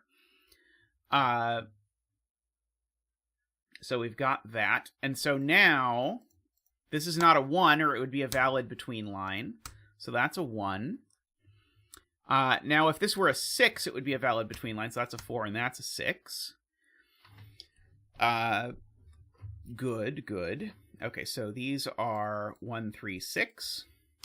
And these are 2, 4, 5. 1 and 3, 5 and 2. I'm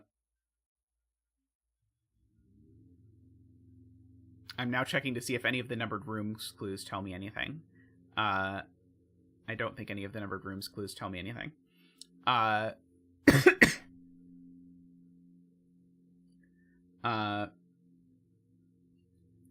let's see. Okay, so this is never right-in, so I don't have to worry about that.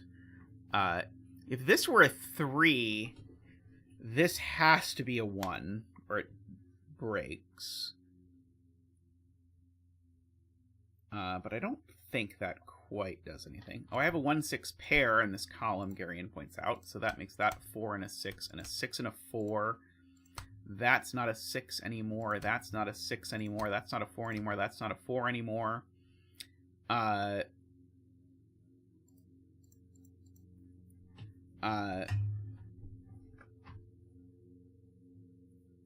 These two, J. Dyer points out, can't add to 5 anymore because of the little killer here. This can't be a -2 anymore because of the little killer. I have to make sure these don't turn out being a high, a mid, and a low. So they can't be a 1-2, a 3-4, and a 5-6. And this, I don't even know what it is. I think this is saying they can't all be different mod 3. Is this just saying they can't all be different mod 3? I think that's all it's saying.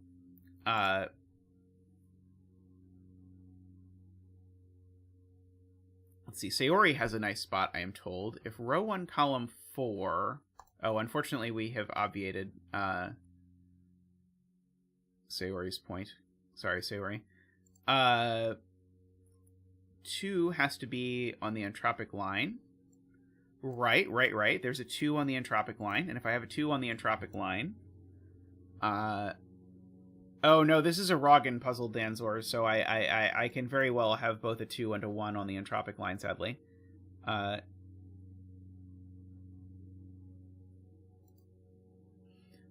Martin says if this is a 4, we've got some problems. So...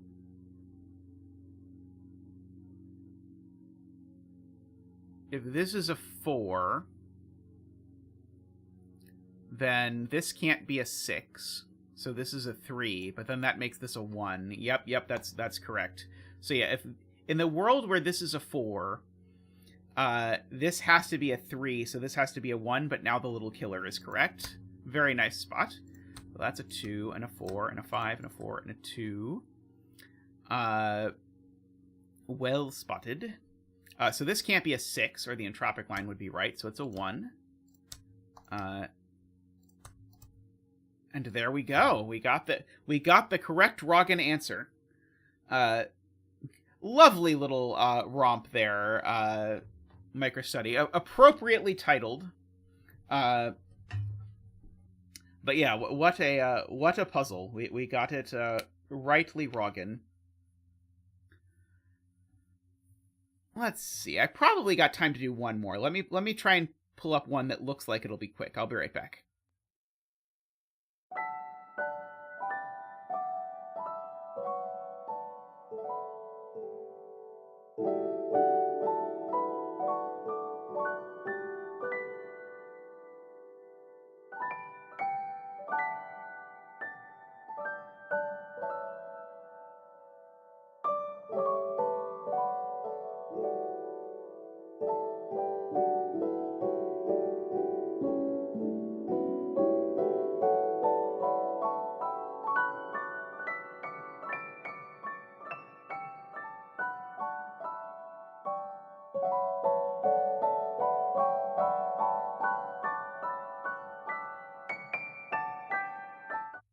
All right, we have Mini Odd Lots by 99% Sneaky.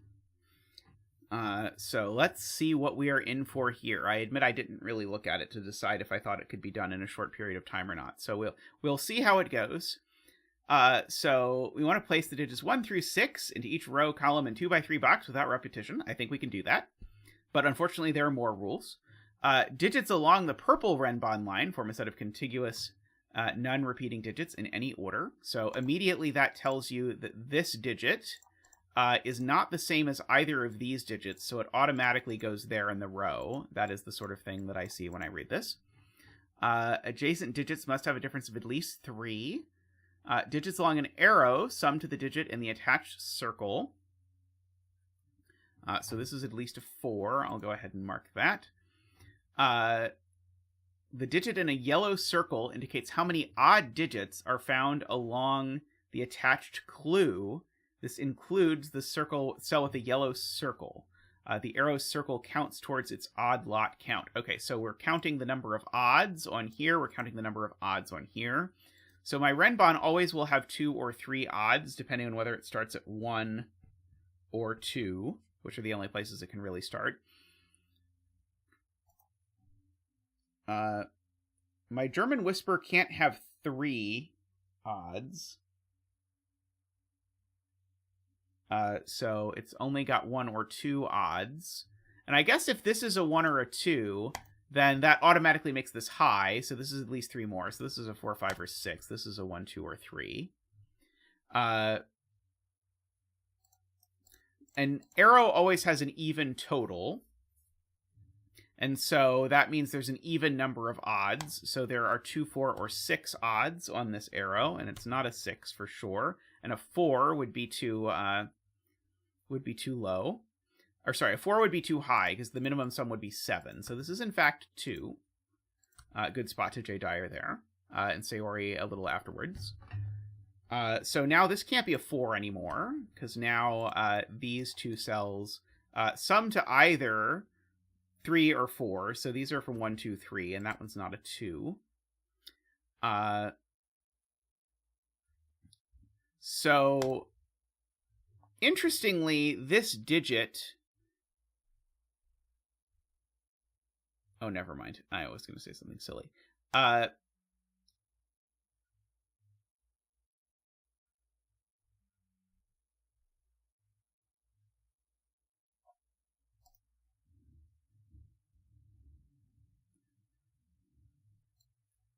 This is at most 6.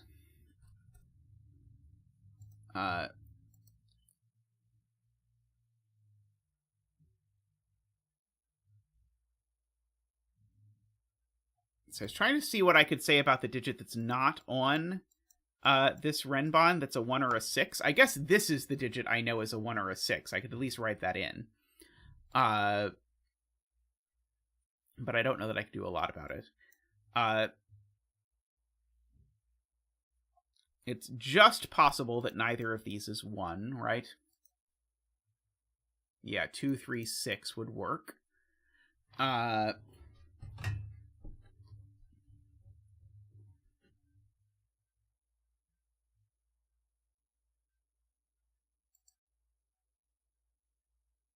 see. J. says this can't be 1.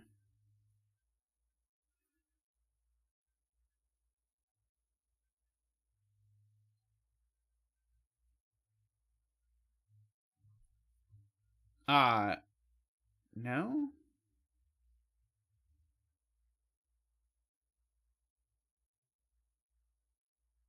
Oh! 2, 3, 6 is not 2 odds, it's 2 evens. So yeah, if there's no 1 on here... Sorry, I said before if there's no 1 on here, it just barely works, but that's because I counted evens and not odds. If there's no 1 on here, it's 2, 3, 6, and that does in fact only have 1 odd, not 2. So one of these is definitely 1.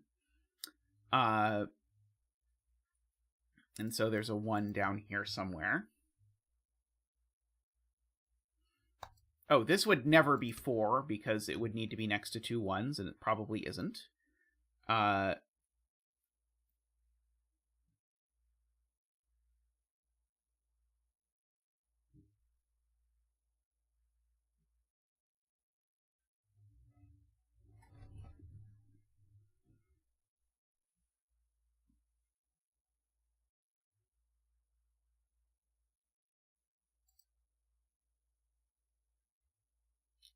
This can't be a 1, because if this is a 1, it makes this also odd.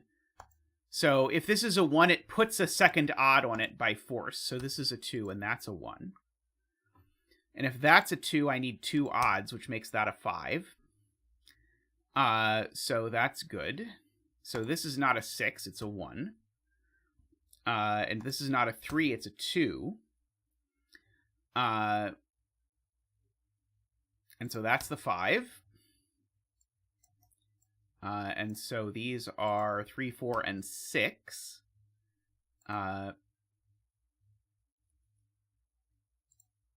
all of which seems fine. This isn't a 1 anymore. One of these two is a 2 now. I don't know which one yet.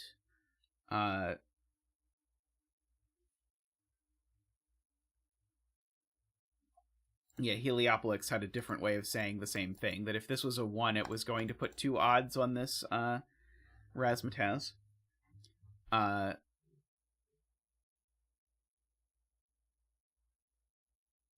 Let's see.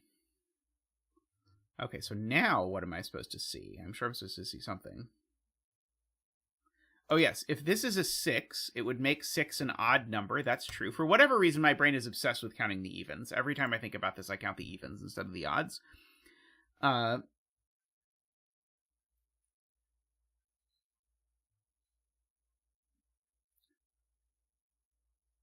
see. Can I do anything with the fact that I know there's a 2 in one of these 2 cells? Probably not.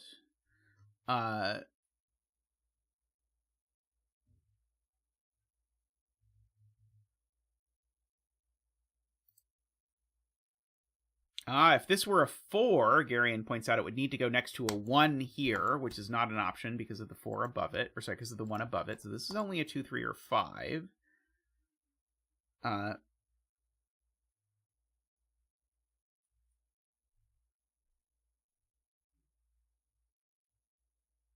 If this was a 5... Right, this cell can't be 1 or 2.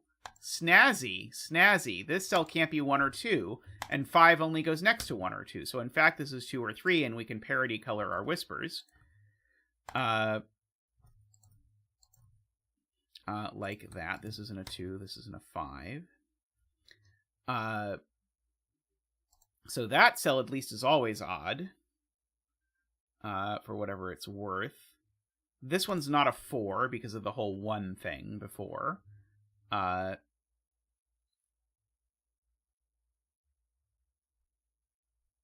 It was a 5 or a 6. 5 in row 1 is gone. Beautiful. 5 in row 1 is in one of these 2 cells, which makes that a 6. Gorgeous spotting. Which makes these a 1-3 pair, which means that's not 3. That's not 6. Well spotted, Carl. So that makes that a 6, just by magic. This isn't a 6, so that is. So no 6, no 6, no 6.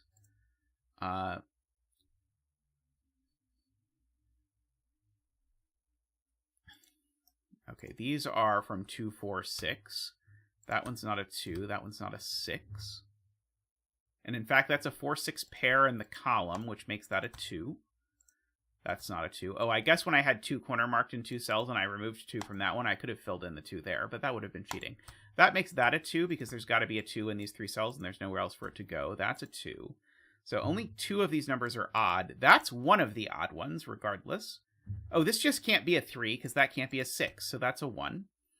That's a 3 and a 1. Okay, so one of these is odd, so therefore one of these is a 5. Oh, this is a 4, 5, 6 triple, actually, so these are a 1, 3 pair, and I know the order by magic. So these are a 4, 6 pair, so that's a 3 and a 4, and that makes that a 3 for multiple reasons. Take your pick of them. That's a 1 by Sudoku. These are a 3, 4, 5 by magic, so that's a 3. These aren't 3. That 4, 5 pair strands a 3 down here. This whisper Nico is pointing out tells me that's not a 4 because 2 is not 3 different from 4. So that's a 5, and that's a 6, and that's a 4. Hopefully my odd counter worked. It looks like it did. So that's a 4 and a 5, and a 6 and a 4. That's a 4. These are a 5, 6 pair, and I know the order, and that's a 5, and this last digit is a 4. It was a lovely puzzle to 99% Sneaky, who I believe MicroStudy said goes by Michael? Is that correct? Lovely puzzle. Oh, is this Michael Matter? This might be Michael Matter. But lovely puzzle. I really enjoyed that. And yes, it seems like Michael Matter is the thing. I'd love to do more with this rule set. Very cool. I bet you could do a 9x9 with this easy. Yeah, very neat. Alrighty. Somehow they forgot to play the 6 o'clock alarm until like 5 minutes after 6 today. That's never happened before. But yes, that was a very cool idea for a rule set. I liked that. Michael says they have like 10 puzzles with these. I believe that. Well, I'll feel free to send me your favorite one, and I'll add it to the bucket. I will say that. Alrighty, well, I am going to wrap up stream there for today. So thank you to everyone for coming. It was fun. We did maybe fewer than the average number of puzzles, but we had more than the average number of 31 ominoes in our puzzles today. So I will consider it a success overall. Lovely stream. Thank you to everyone for coming. If you've not yet liked the stream, please do so. It does help us out a great deal. Thank you to everyone who supports the stream. If you've not yet supported the stream, but you've been thinking about it, we would greatly appreciate it, as we are currently in the process of moving and finding out everything that costs money when you move. So if you'd like to support the stream, you can ping Tristan about how to make a one-time donation if you want to do that through Ko-fi or whatever. But if you want to support the stream sort of on an ongoing basis, you can click the the join button down below, and YouTube will take you through the process of doing that. And you could do that for as little as $5 a month. Every bit helps. We appreciate it a great deal. We're only able to keep doing this because you all support us. So thank you so very much. This has been a huge thing for my life to be able to do this every week, a couple times or 3 times or whatever. So thank you very much. As noted, look for details about when the 24-hour stream is. I promise I'll announce it plenty in advance. But we will have We'll have a date nailed down in the not too distant future for you. It is coming up. If you have suggestions for things you would like to see, be they things you would like me to do or other various sorts of strange incentives that you would like to see, by all means, we will have that. So thank you very much. And I will see you all very soon. I'll be streaming again on Sunday, so I will see you in just a couple days. Till then, have a wonderful time, and I'll see you next time. I should also say thank you, by the way, to the turbines, the people who support at the top level. I should remember to say thank you, David, for the reminder. Those are, speaking of, David, Michael, Nordy, Franco, Woofer, DDX, Logan, Daniel, and Willie. Thank you so much. And to everyone who supports us, again, seriously, I can't say how much I appreciate it. It's amazing. Zach appreciates it too. All right, but with that, bye for now, and I'll see you next time.